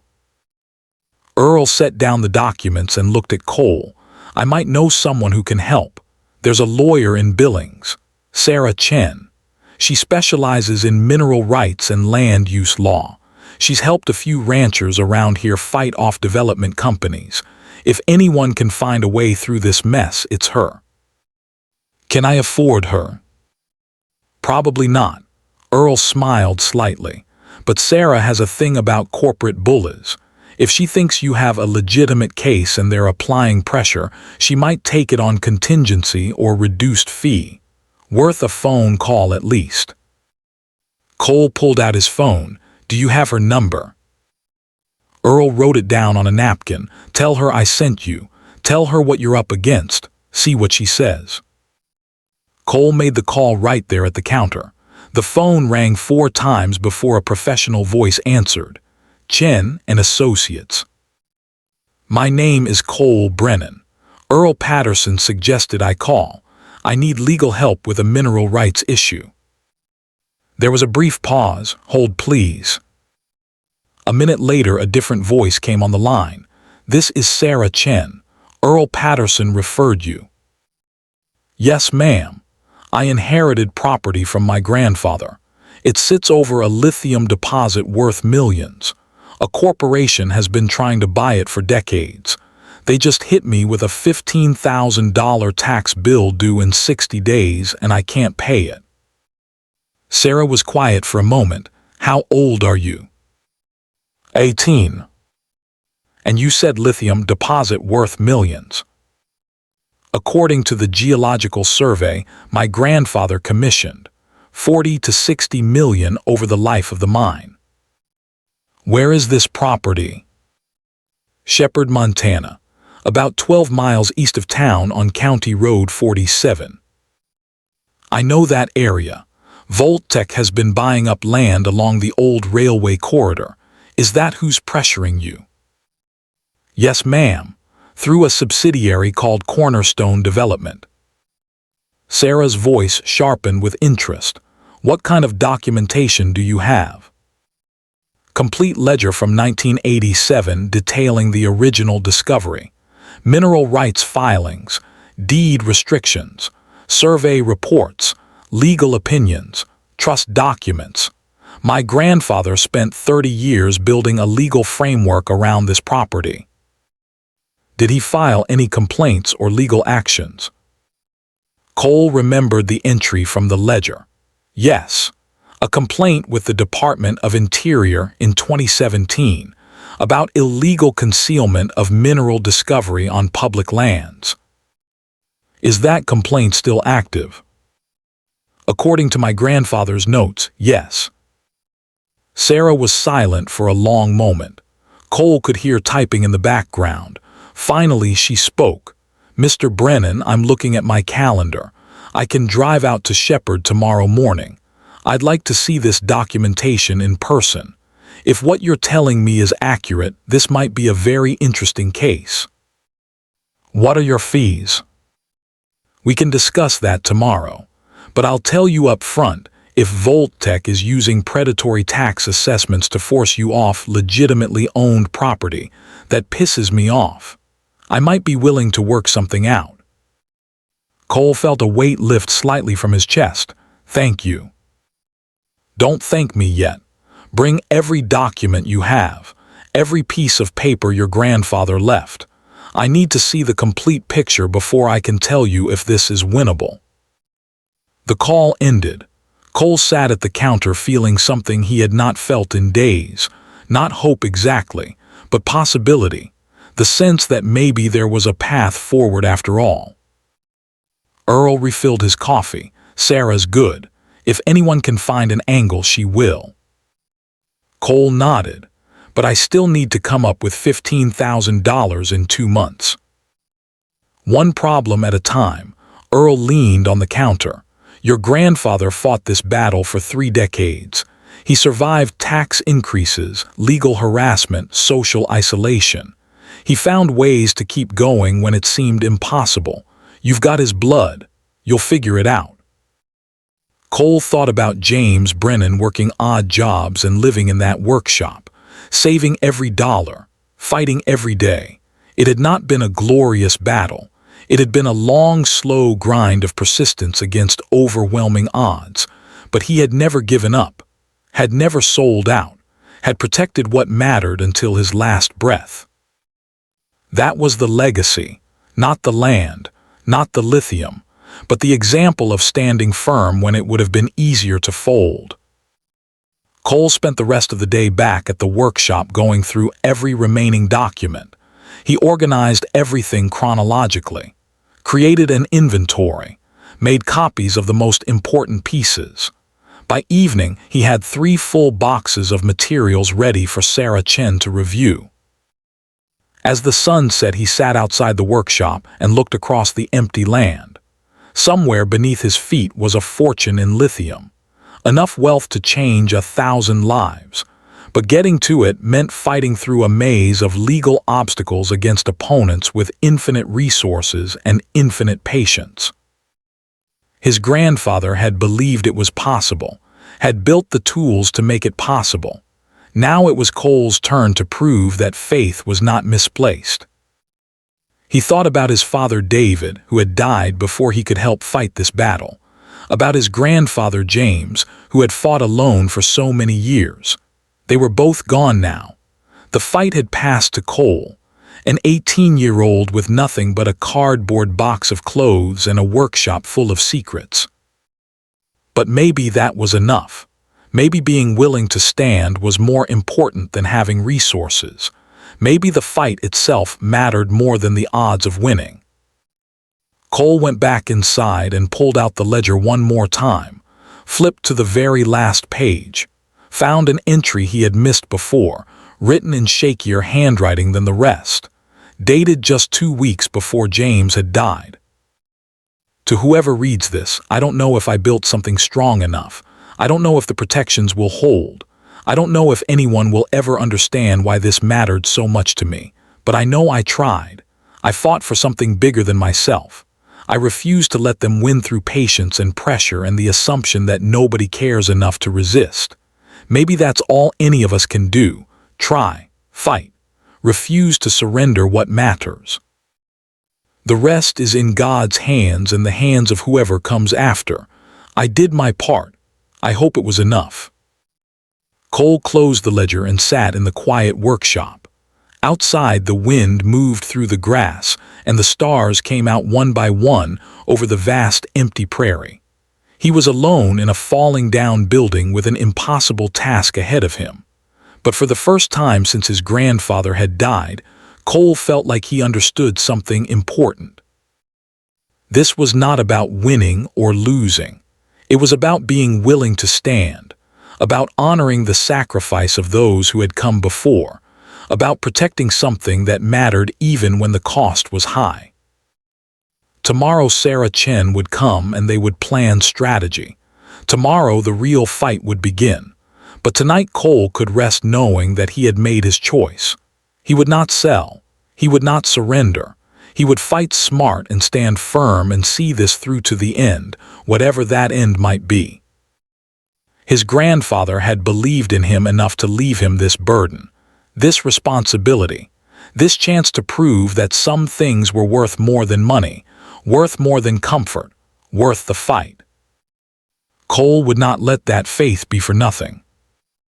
Sarah Chen arrived at the workshop just after 9 the next morning, driving a practical sedan that had seen a lot of highway miles. She was younger than Cole expected, maybe 35, with sharp eyes and the efficient movements of someone who did not waste time. She wore jeans and a work shirt, dressed for rural Montana rather than a courtroom. When she shook Cole's hand, her grip was firm and professional. "Show me everything," she said. Cole led her inside and spread the documents across the workbench. The ledger, the geological survey, the trust documents, the correspondence with Voltec, the mineral rights filings. Sarah went through each item methodically, taking notes on a yellow legal pad, asking questions that showed she understood exactly what she was looking at. After an hour, she sat back and looked at Cole. Your grandfather was either brilliant or paranoid, maybe both. He was protecting something that mattered. Sarah tapped the geological survey. This deposit valuation is conservative. Current lithium prices are higher than what this report assumed. You could be looking at 70, 80 million over the mine life. And your grandfather locked down the rights so thoroughly that Voltec can't touch it without your permission. So I have leverage. You have a nuclear option. Sarah pointed to a notation in the ledger. This federal complaint he filed in 2017. Tell me about that. Cole pulled out the relevant pages.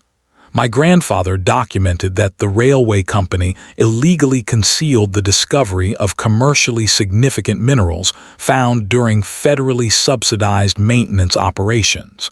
He filed a formal complaint with the Department of Interior. According to his notes, it's still active. Sarah's expression sharpened.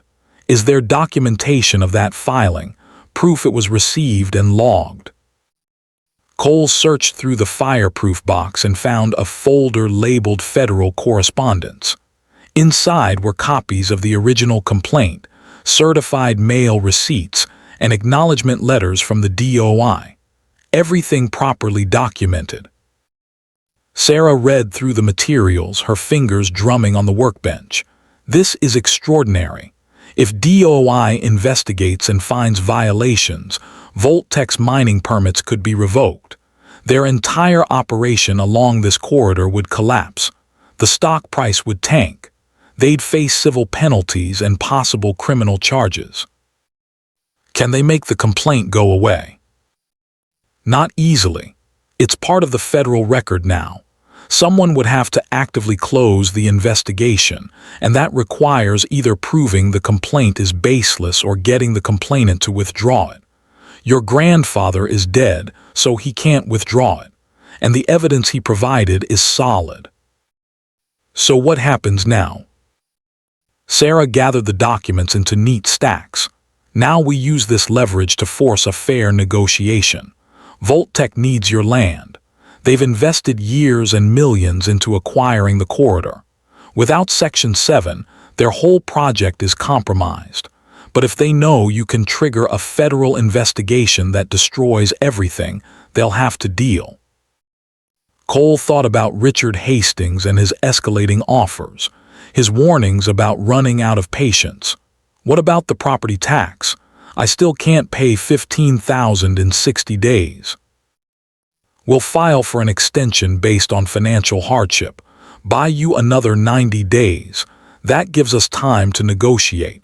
Sarah made a note on her pad. In the meantime, I need to see if there's anything else. Your grandfather was meticulous. If he left this much documentation, there might be more. Cole remembered the notations in the ledger, references to witnesses, to original samples, to proof that went beyond his grandfather's word. There's something about a safety deposit box in Billings, but I don't have a key. Sarah looked up. What makes you think there's a box? Cole showed her the entry from the ledger. Survey markers placed April 1995.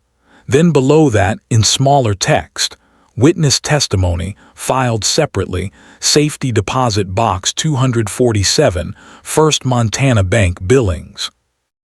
Sarah stood. We need to go to Billings, today. If your grandfather had a safety deposit box, the bank will have records. As the trust beneficiary, you have legal access. They drove north in Sarah's sedan with the morning sun bright on the empty highway.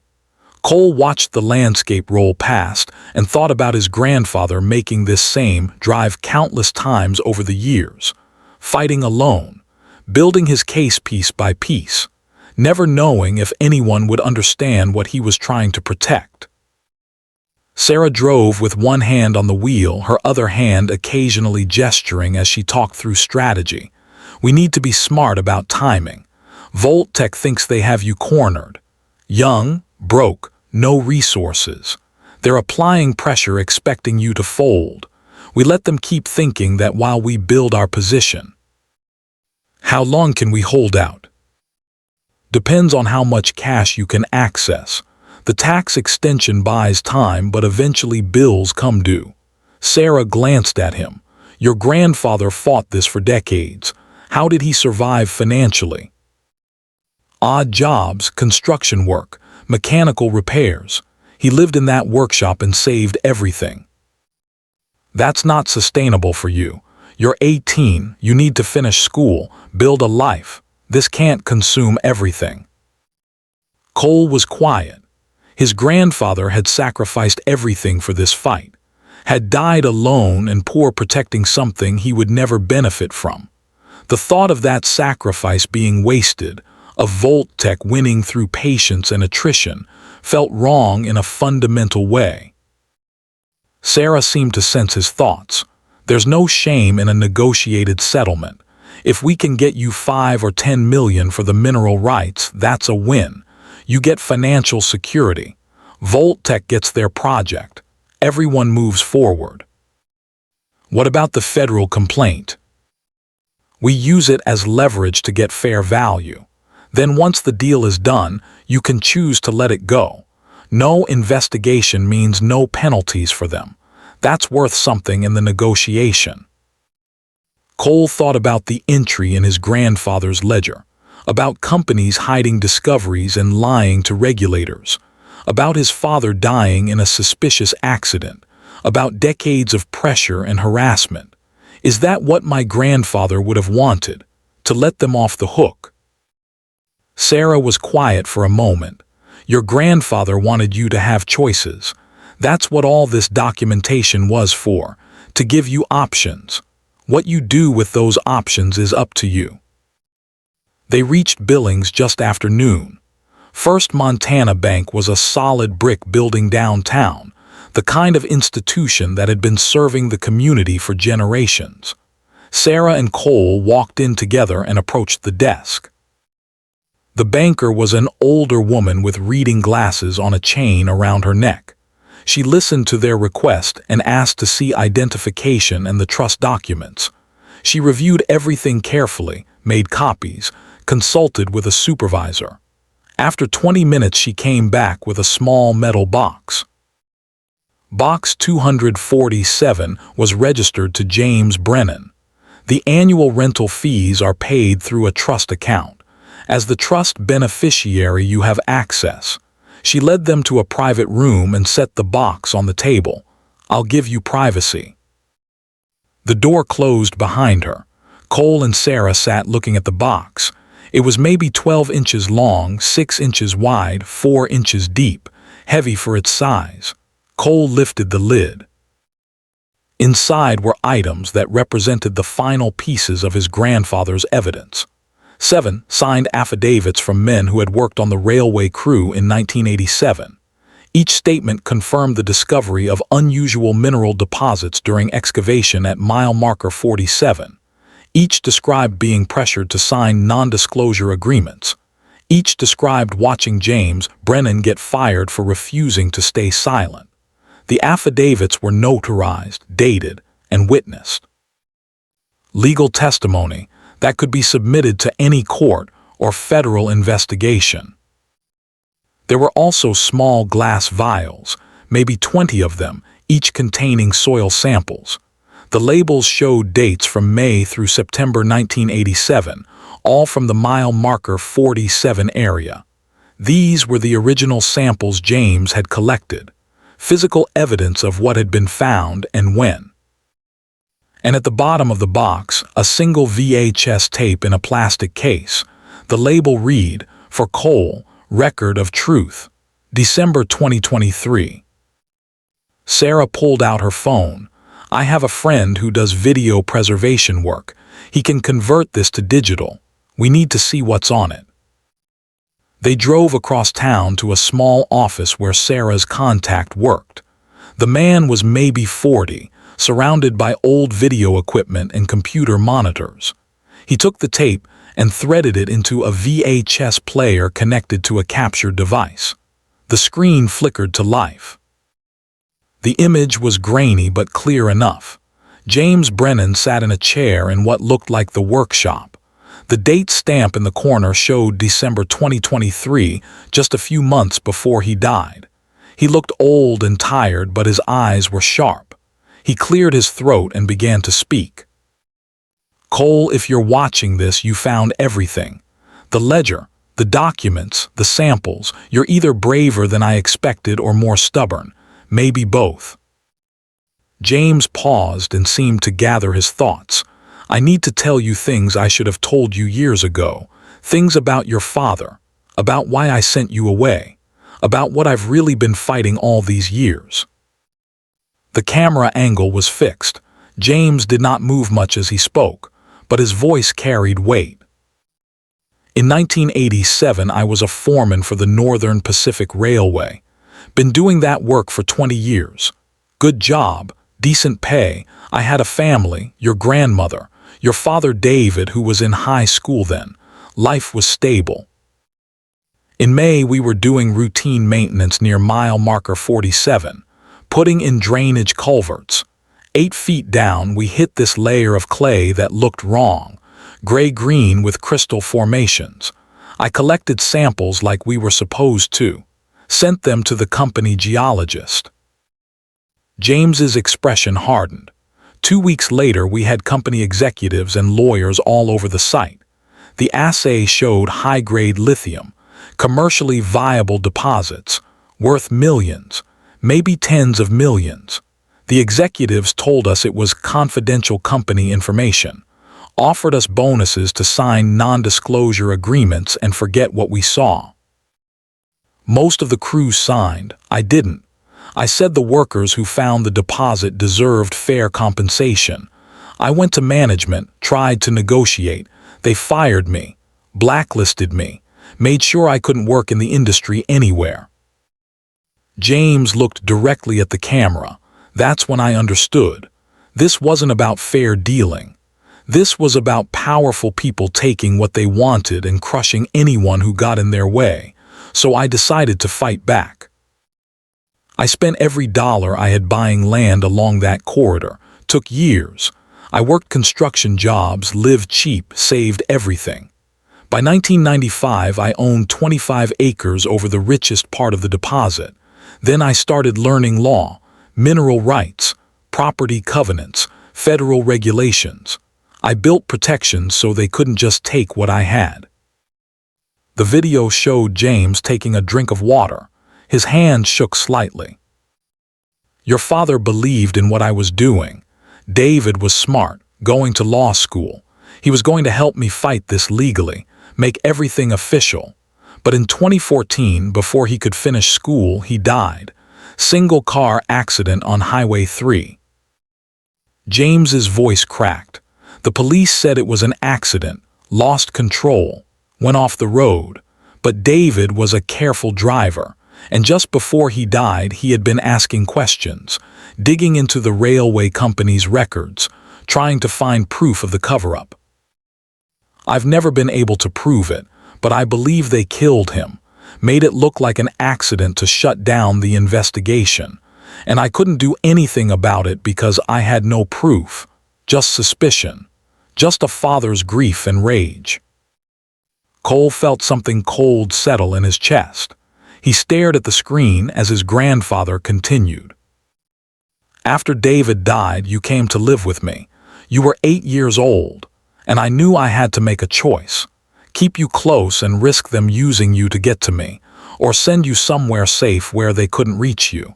I chose to send you away. James looked down at his hands. I know you probably thought I abandoned you, thought I didn't care. That's been the hardest part of all this. Knowing you grew up thinking your grandfather didn't want you, but I was trying to protect you, keep you out of their reach until you were old enough and strong enough to make your own choices. He looked back at the camera. I spent the last 10 years building something they can't take by force, legal protections, evidence, a federal complaint that sits waiting for someone to act on it. I'm leaving you all of this not as a burden but as a weapon, as tools to fight back if you choose to fight. James leaned forward slightly. Here's what you need to know. In 2017, I filed a formal complaint with the Department of Interior. Detailed documentation of how the railway company illegally concealed a commercially significant mineral discovery found during federally subsidized operations. That complaint is still active. It's part of the federal record. If DOI investigates and finds violations, the company that now owns those rights, Volt Tech Resources, faces permit revocation and civil penalties. Their entire operation collapses. They've probably invested $100 million by now into acquiring land and planning extraction. One investigation destroys all of it. That's your leverage, not just the land, Not just the mineral rights, but the ability to trigger a federal investigation that ends their project before it starts. James sat back. You have three choices: sell and take whatever they offer, hold and wait for the value to increase, or fight smart. Use the leverage to force fair negotiation. 20% of net extraction revenue is what I asked for in 2015. They refused, but with the federal complaint hanging over them, they might agree now. He paused. Whatever you choose, know that I'm proud of you. You survived 10 years in the system. You made it to adulthood. You found everything I left. That takes strength and intelligence. You have what you need to finish this. Trust yourself. The video showed James starting to reach for the camera. Then he paused and added one more thing. And Cole, I'm sorry. Sorry I couldn't be the grandfather you deserved. Sorry I chose this fight over being present in your life. Sorry your father died before you could know him. I've lived with those regrets every day. But I don't regret protecting you. That was the right choice even if it hurt. The screen went black. The room was silent except for the hum of equipment. Cole sat staring at the blank monitor. His throat felt tight. His hands were clenched on his knees. Sarah spoke quietly. I'm sorry about your father, about all of it. Cole could not trust his voice yet. He nodded. Sarah's friend stopped the recording and started the digital conversion process. Sarah stepped outside to make a phone call. Cole sat alone in the room and tried to process what he had just heard. His father had not died in a random accident. He had been asking questions, investigating, and then he was dead. James had believed it was murder but had no proof, had lived with that suspicion for 10 years, had sent Cole away to protect him from the same fate. Everything suddenly made a terrible kind of sense. The isolation, the obsession, the absolute refusal to give in. James had not been fighting for money or principle. He had been fighting for his dead son, for justice that would never come, for protection of a grandson who might face the same danger. When the conversion was finished, Sarah came back inside. We need to talk about next steps. Cole looked at her. My grandfather thought they killed my father. I heard Sarah's expression was careful, but he also said he had no proof, just suspicion. What if he was right? Then that's a police matter, not something we can address in a mineral rights negotiation. Cole stood and walked to the window. Outside, people moved along the street, going about their normal lives, none of them knowing about buried secrets and dead fathers and old men fighting alone for decades. If they killed my father to protect their secret, what would they do to protect their $100 million investment? Sarah was quiet for a moment. Cole, I understand you're processing a lot right now, but we need to stay focused on what we can actually accomplish. Getting you fair value for the mineral rights, protecting your legal position, making sure you have financial security. And the federal complaint. We use it as leverage, nothing more. Threatening to trigger an investigation gets them to the table. Actually triggering it might put you in danger. Cole turned from the window. My grandfather filed that complaint for a reason. If Voltec violated federal law, if they've been lying to regulators for decades, shouldn't there be consequences? In an ideal world, yes. Sarah walked over to him. But we live in the real world where corporations have teams of lawyers and unlimited resources. If you go to war with them, really go to war, you might win. But it will cost you years of your life and possibly your safety. What would you do if you were me? Sarah considered the question. I'd use the leverage to get a settlement that changes your life. $10 million, $20 million, whatever we can negotiate. Then I'd walk away and build something good with that money. Honor your grandfather by living well, not by destroying yourself fighting his battles. They drove back to Shepherd in silence. Cole watched the landscape and thought about choices, about his grandfather's video testimony, about his father dying young, about inherited battles and the cost of principle. By the time they reached the workshop, it was late afternoon. Sarah parked and turned to face Cole. "I know this is overwhelming. Take tonight to think. We'll talk tomorrow about strategy." Cole gathered his backpack and got out. "Thank you for today." "That's what you're paying me for." Sarah smiled slightly. "Except you're not paying me yet. We'll work out the details once we know what we're dealing with." She drove away, and Cole stood in front of the workshop as the sun dropped toward the horizon. He was about to go inside when he heard another vehicle approaching. Richard Hastings's black sedan pulled into the lot. Richard got out looking less polished than usual. His shirt was wrinkled. His expression was tight. He walked up to Cole without the usual professional pleasantries. "Who was that?" "A friend." Richard shook his head. "Don't lie to me. That was Sarah Chen. I know her reputation. She's a mineral rights attorney who specializes in fighting development companies." Cole said nothing. Richard stepped closer. "You hired a lawyer. That means you're not planning to sell. That means you think you can fight this." "I'm considering my options." "Let me save you some time and money." Richard pulled out his phone and showed Cole a number. $500,000. Final offer. You take it now or we proceed with alternative strategies. Cole looked at the number. $500,000. A year ago he would not have believed that much money existed in the world. Now he understood it was less than 1% of what the land was really worth. "You're desperate," Cole said. "You need this land and you're running out of time." Richard's expression hardened. "You have no idea what you're dealing with. We've been acquiring properties along this corridor for 15 years. We've invested over $100 million. We're not going to let one stubborn kid ruin the entire project." "Then pay me fair value."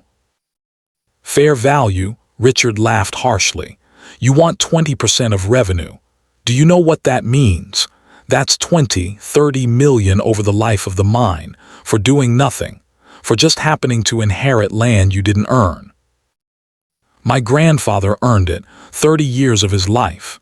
He documented everything you did, the cover-up, the pressure, the illegal concealment, and he filed a federal complaint that could destroy your whole operation." Richard went very still. "What are you talking about?" Cole felt something cold and clear settle over him. Department of Interior.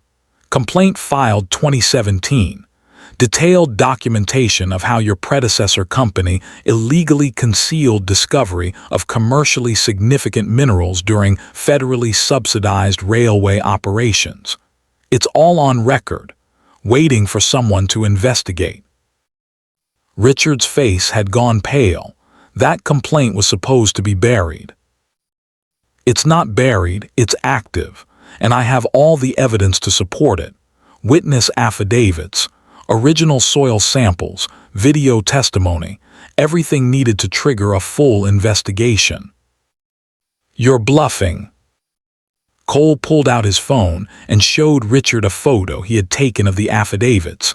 7 signed statements from railway workers, all confirming the discovery, all describing the cover-up. Richard stared at the phone. Then he looked up at Cole. "If you file that complaint, if you push for an investigation, we'll fight you with everything we have. Legal warfare. We'll tie you up in court for decades." "Go ahead," Cole put his phone away.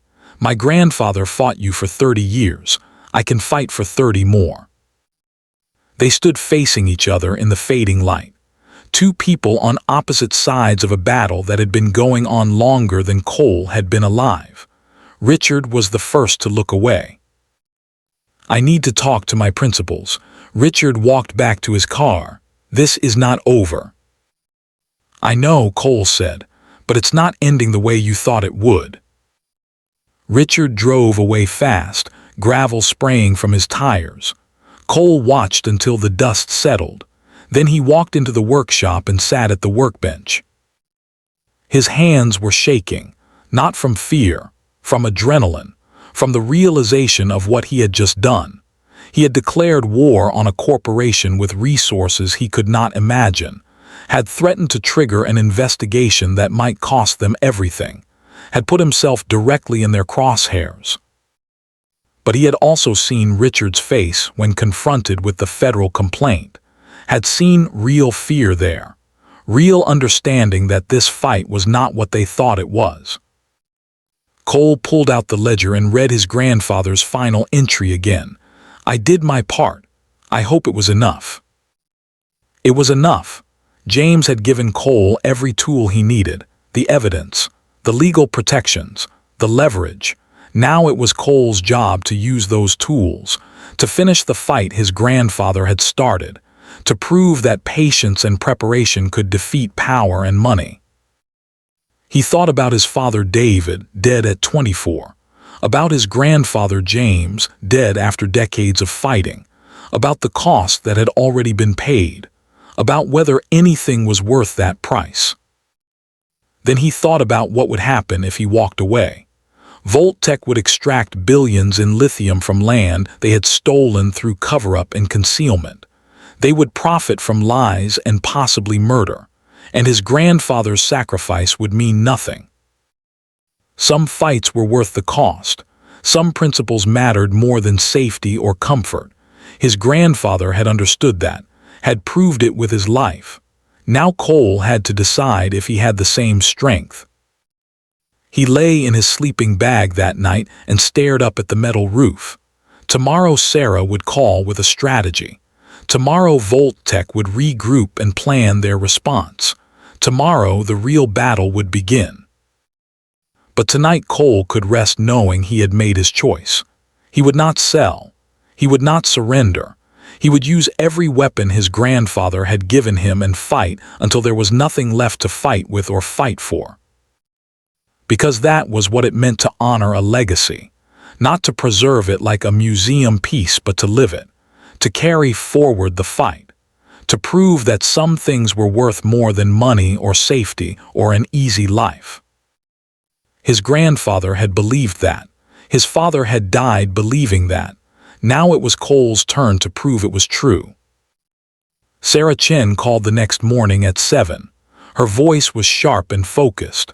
Voltec's corporate counsel contacted me last night. They want to meet. 3 days from now in Billings. Serious negotiation, not more lowball offers. Cole sat up in his sleeping bag. What changed? You showed them the federal complaint evidence.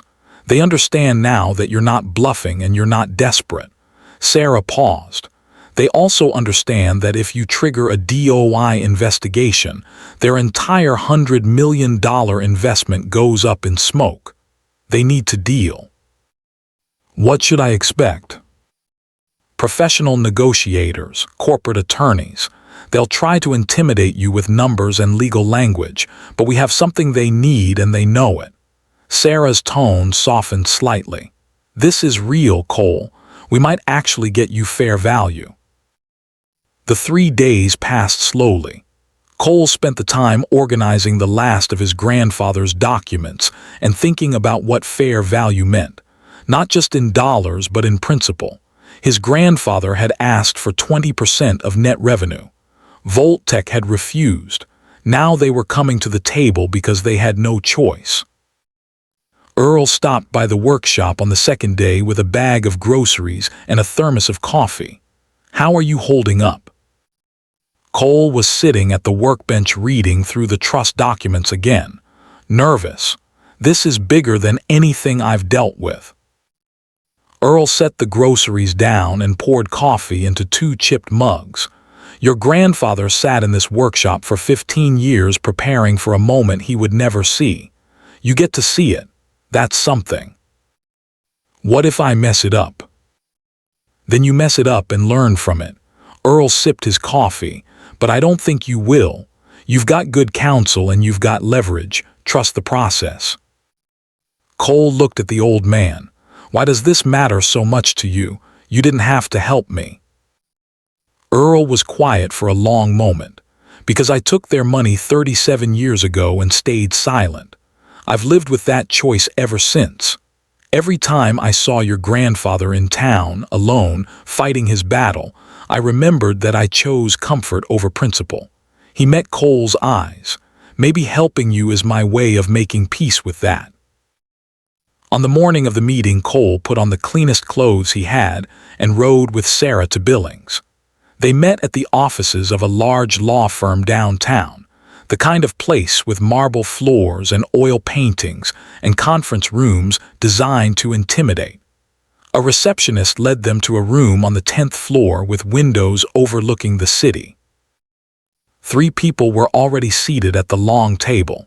2 men in expensive suits and a woman with steel gray hair and the bearing of someone used to being in charge. They stood when Cole and Sarah entered. The older woman extended her hand. "Patricia Vance, Senior Counsel for Voltech Resources. This is David Morrison and James Chen, our corporate negotiation team." Sarah shook hands professionally. Sarah Chen, representing Cole Brennan and the Brennan Family Trust. They all sat. Patricia folded her hands on the table and looked at Cole with an expression that was neither warm nor hostile. "Professional assessment. Mr. Brennan, we've reviewed the materials your attorney provided, the geological surveys, the mineral rights documentation, and the federal complaint filed by your grandfather in 2010. Cole nodded but said nothing. Sarah had coached him. Let them talk first. Let them show their position. Patricia continued, "We're prepared to make a serious offer to resolve this matter. Our acquisition of properties along the railway corridor represents significant capital investment. Your property is important to the viability of our lithium extraction project. We'd like to negotiate terms that work for everyone." Sarah pulled out a legal pad. "What are you proposing?" One of the men, Morrison, slid a folder across the table.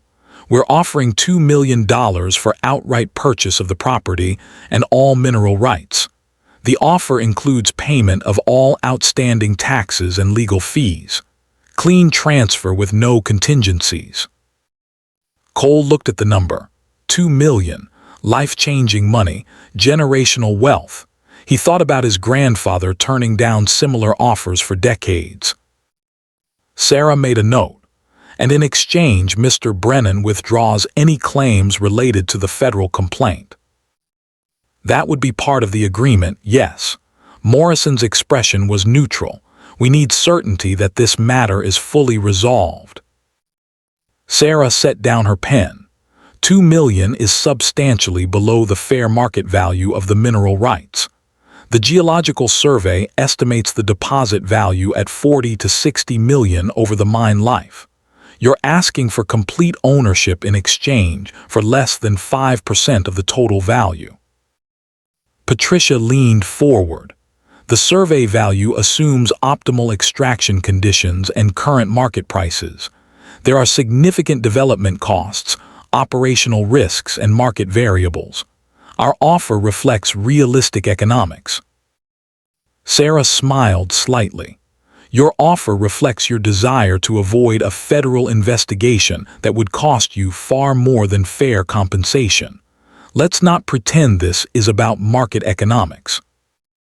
The room went quiet. The corporate team exchanged glances. Finally, Patricia spoke again.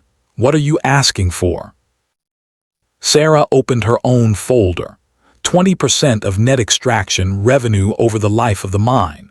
Mr. Brennan retains surface ownership of the land. Voltech receives exclusive mineral extraction rights. Revenue sharing begins upon commercial production and continues for the duration of operations. Morrison shook his head. 20% is unrealistic. That could be 20, 30 million over 20 years for passive ownership. For ownership, your company tried to steal through concealment and pressure for 3 decades. Sarah's voice remained calm. Mr. Brennan's grandfather documented extensive illegal activity, concealment of commercially significant mineral discovery during federally subsidized operations, systematic harassment of a whistleblower, possible involvement in a suspicious death. The federal complaint outlines all of this in detail. Patricia's expression hardened. Those are serious allegations with no proof.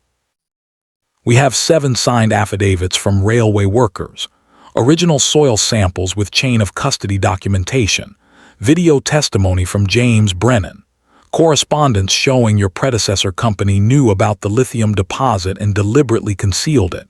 Sarah slid copies across the table. That's enough to trigger a DOI investigation. And once that investigation begins, your permits are suspended pending review. Your project stops. Your stock price collapses. You face civil penalties and possible criminal charges. The corporate team went quiet. Chen, who had not spoken yet, leaned over and whispered something to Patricia. She nodded and looked back at Sarah. We need time to consult with our principals. This is beyond our authority to negotiate. Sarah checked her watch. We'll break for lunch. Reconvene at 2. The corporate team left the room. Sarah and Cole sat alone at the long table. Sarah turned to him. That went well. They're scared. What happens now? They'll call their executives, run numbers, assess their options. Sarah gathered her papers. They'll come back with a counteroffer, probably somewhere between their $2 million and our 20% ask. What should I accept? That's your decision, but remember what your grandfather said. You have 3 choices. Sell cheap and walk away, hold and wait, or negotiate fair value. She looked at him. What feels right to you? Cole thought about his grandfather's video, about his father's death, about 30 years of fighting alone. Fair value, not maximum extraction, not revenge, just fair compensation for what was taken and what was protected. When they reconvened at 2, the corporate team's demeanor had changed. Less confident, more cautious. Patricia spoke first. We've consulted with our executives. We're prepared to offer improved terms. She slid a new document across the table. $3 million cash payment, plus 5% of net extraction revenue over the life of the mine, plus a commitment to fund a scholarship program for Montana foster youth in the amount of $500,000. In exchange, Mr. Brennan grants exclusive mineral extraction rights and agrees to cooperate in closing the federal complaint. Sarah reviewed the terms carefully. The scholarship fund is a good addition, but 5% revenue share is still below fair value. We're asking for 15%. Morrison responded, our models show 15% makes the project economically marginal. We need reasonable profit margin to justify the capital investment and operational risk. Your models assumed you would pay nothing for the mineral rights. Sarah tapped the document. You've been planning this extraction for 15 years based on the assumption you could pressure the landowner into selling cheap. Now you're facing real negotiation. 15% is fair. The teams went back and forth for another hour. Numbers on paper, projections and estimates, legal language about net revenue calculation and audit rights and dispute resolution. Cole watched it all unfold with a strange sense of detachment. These people in expensive suits arguing over millions of dollars extracted from land his grandfather had protected with every dollar and every day of his final years. Finally, Patricia called another break. We need to escalate this to our CEO. Sarah nodded. We'll wait. It was nearly 5 when they came back. Patricia looked tired but resigned. We have authority to offer final terms. $3.5 million cash, 7.5% net extraction revenue, scholarship fund of $750,000. Revenue sharing includes quarterly reporting and independent audit rights. The offer expires at close of business today. Sarah looked at Cole. This is your call. Cole thought about the math. 7.5% of a $40 to $60 million deposit over 20 years.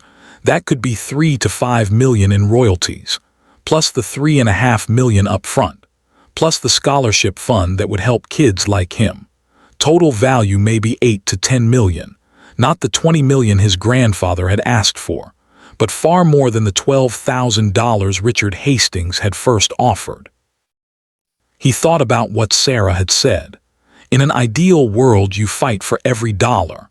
In the real world, you fight for fair value and then build something good with it. Cole looked at Patricia. I have one more condition. What is it? A public acknowledgement.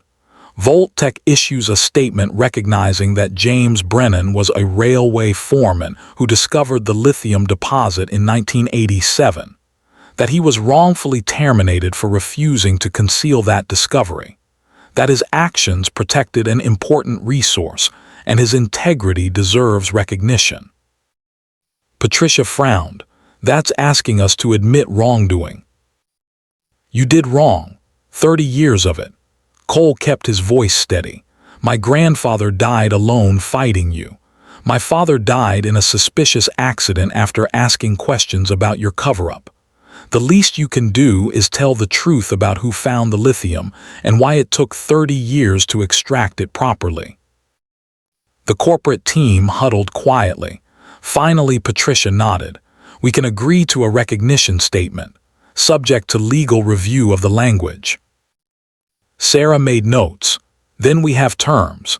I'll draft the formal agreement tonight. We can execute tomorrow pending Mr. Brennan's review and approval. They shook hands. The corporate team left. Sarah and Cole sat in the conference room as the sun dropped toward the mountains outside the windows. You did good, Sarah said. Better than good. You got fair value and you got recognition for your grandfather. That's a real win. Cole looked at the settlement terms on paper. $3.5 million. Royalties that could double that over time. A scholarship fund. Public acknowledgement. It was more than he had dreamed possible 3 weeks ago, but it was less than the land was worth and less than his grandfather had asked for. Is it enough? He asked. Sarah gathered her papers. That's not for me to say, but I'll tell you what I think. Your grandfather fought for 30 years and died with nothing but principle. You fought for 3 weeks and secured generational wealth plus ongoing income plus a legacy program that will help hundreds of kids. I'd say you finished what he started. They drove back to Shepherd in the gathering darkness. Cole watched the lights of Billings fade behind them and thought about what came next. He would have money, real money, enough to go to college, buy a house, build a life, but more than that, he would have purpose. The scholarship fund would carry his grandfather's name.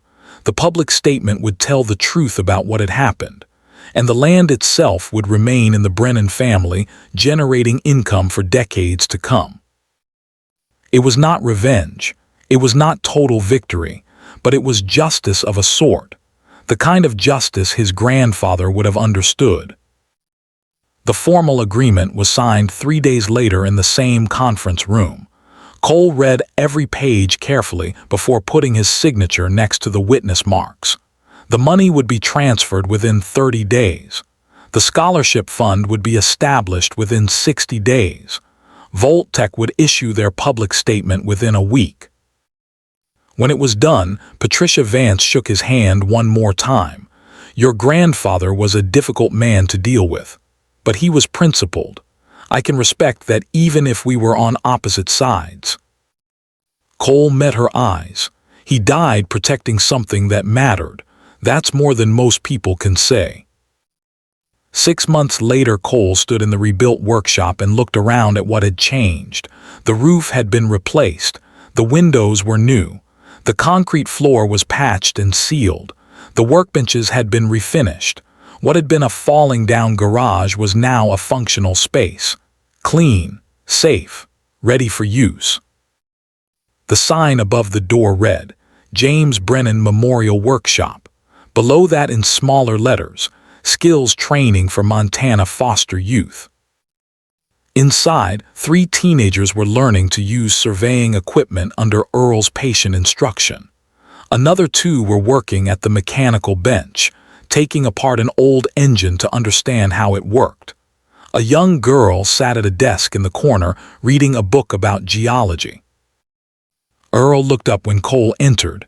"How's the new place?" "Good." Cole had bought a small house in town with part of the settlement money. Nothing fancy. 2 bedrooms, a yard, a place that felt like home. "I met with the community college counselor yesterday. I'm enrolling for spring semester, engineering program." Earl smiled. "Your grandfather would be proud."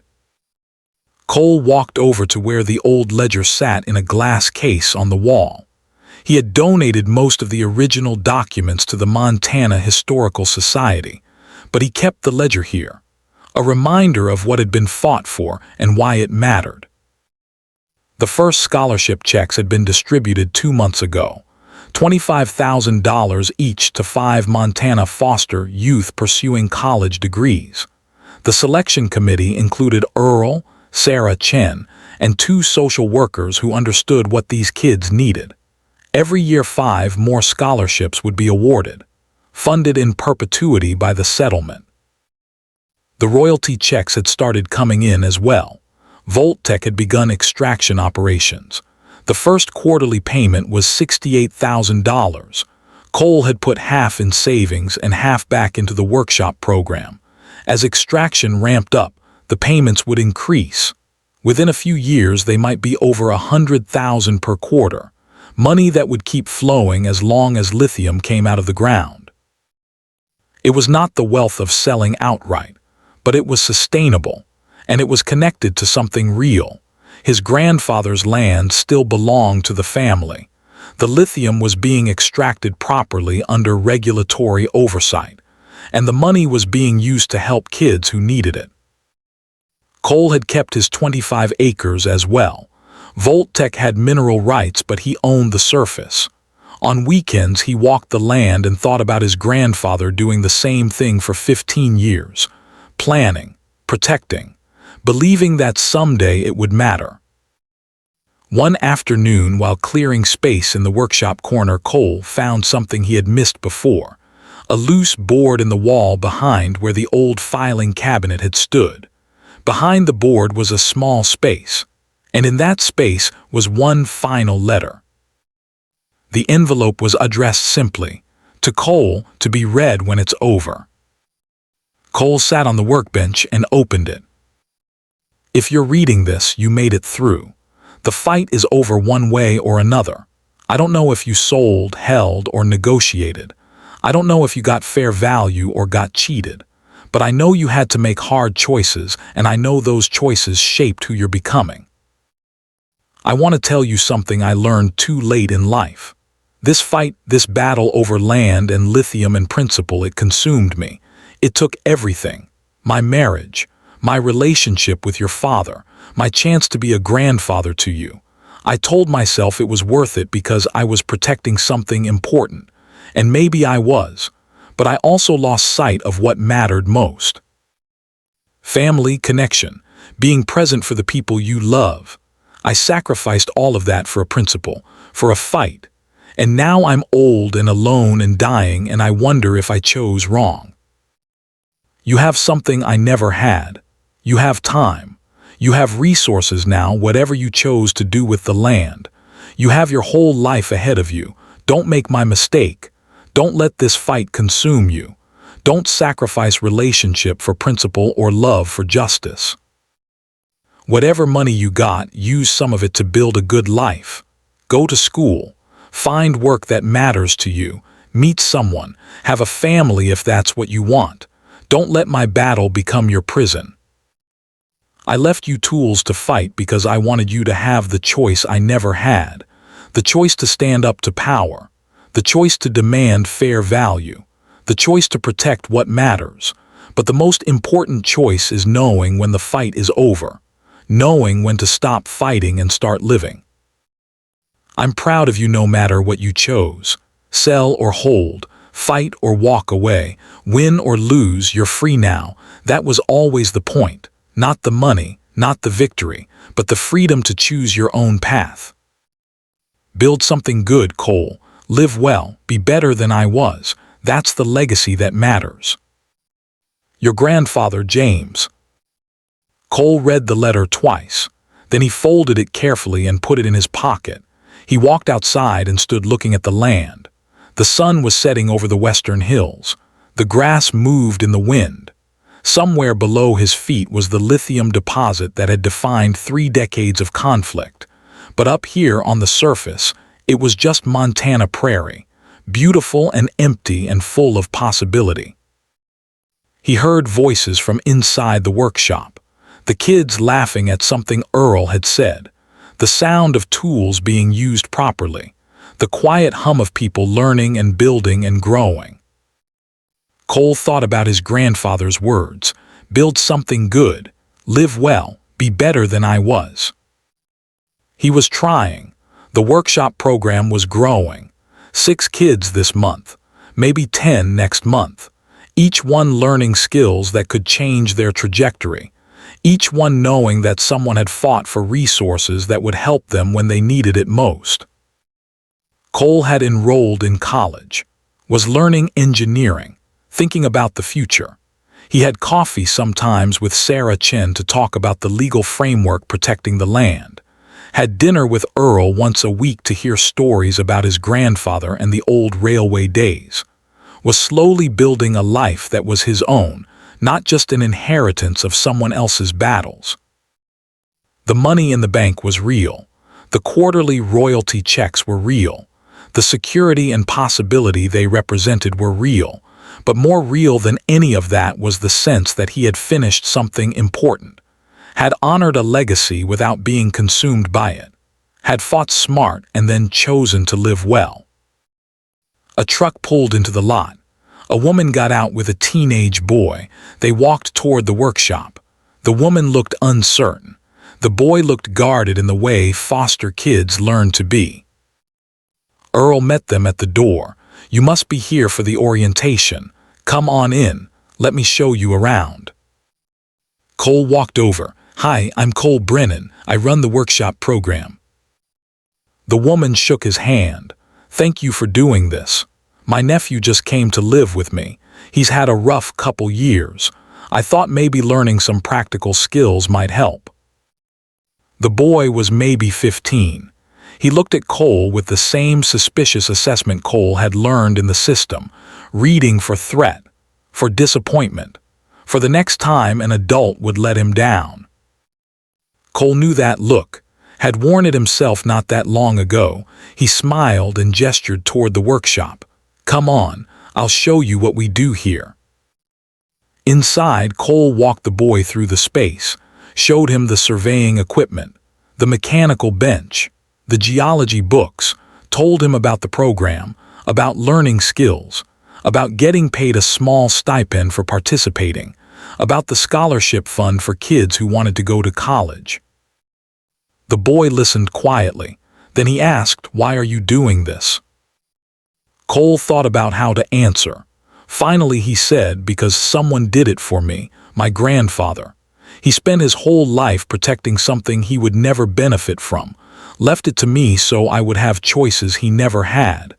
This program is about passing that forward, giving you choices." The boy looked around the workshop, at the other kids working, at Earl teaching, at the evidence that someone cared enough to build something real. What if I'm not good at this stuff? Then you learn. That's what this place is for. Nobody expects you to be good at it on day one. Cole remembered his own uncertainty 3 weeks ago standing in this same workshop. We all start somewhere. The boy nodded slowly. Okay, I'll try. That evening, after everyone had gone, Cole locked up the workshop and walked back to his truck. The sun was down now. Stars were coming out across the vast Montana sky. He sat in the truck cab for a moment before starting the engine. He thought about his father who had died at 24, about his grandfather who had fought alone for 30 years, about the long chain of sacrifice and protection that had led to this moment. To him, sitting in a truck outside a workshop that trained foster kids, to a life that was just beginning. It was not the life his grandfather had lived. It was not defined by battle and isolation and stubborn refusal. It was something different, something built on the foundation James had created but shaped by Cole's own choices. Build something good, live well, be better than I was. Cole started the truck and drove home, past the dark prairie, past the land that still belonged to his family, past the old railway grade where lithium had been discovered 37 years ago, past all of it toward the small house in town where the lights were on and the future was waiting. He had finished the fight his grandfather started, had secured fair value, had protected the legacy. Now it was time to do what James had never been able to do: live well, build connection, be present for the people who mattered, turn inheritance into something generous and good. The battle was over, the choice had been made, the legacy would continue. Not through fighting, not through isolation, but through generosity, through teaching, through passing forward the gifts that had been so hard-won. That was the real inheritance, not the money, not the land, but the understanding that some things were worth fighting for and some things were worth letting go, and the wisdom to know the difference. Cole parked in front of his house and sat looking at it. 2 bedrooms, a yard, nothing special, but it was his, bought with money earned through his grandfather's sacrifice, a foundation for whatever came next.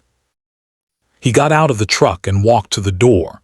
Inside he would make dinner, study for his engineering exam, plan next week's workshop schedule, do the ordinary work of building a life. It was not glamorous, it was not the stuff of great stories, but it was good. And after 3 decades of fighting, good was enough. Good was everything. The door closed behind him. The lights glowed warm in the windows. And out on the empty prairie, the land his grandfather had died protecting continued its quiet vigil, holding lithium and memory and the proof that one stubborn man with nothing but principle could stand against power and win. Not through force, not through wealth, but through patience and preparation and the absolute refusal to surrender what mattered. That was the story James Brennan had written with his life. And Cole, standing in his small house in Montana with a future ahead of him and the past finally at rest, understood that some legacies were not meant to be preserved like museum pieces. They were meant to be lived, transformed, passed forward in new forms to new generations, used to build something good in a world that needed more goodness. His grandfather had given him that chance, had fought for 30 years so Cole would have choices. Now Cole was making those choices, building something good, living well, honoring the sacrifice by refusing to be consumed by it. The fight was over, the legacy lived on, and that was enough.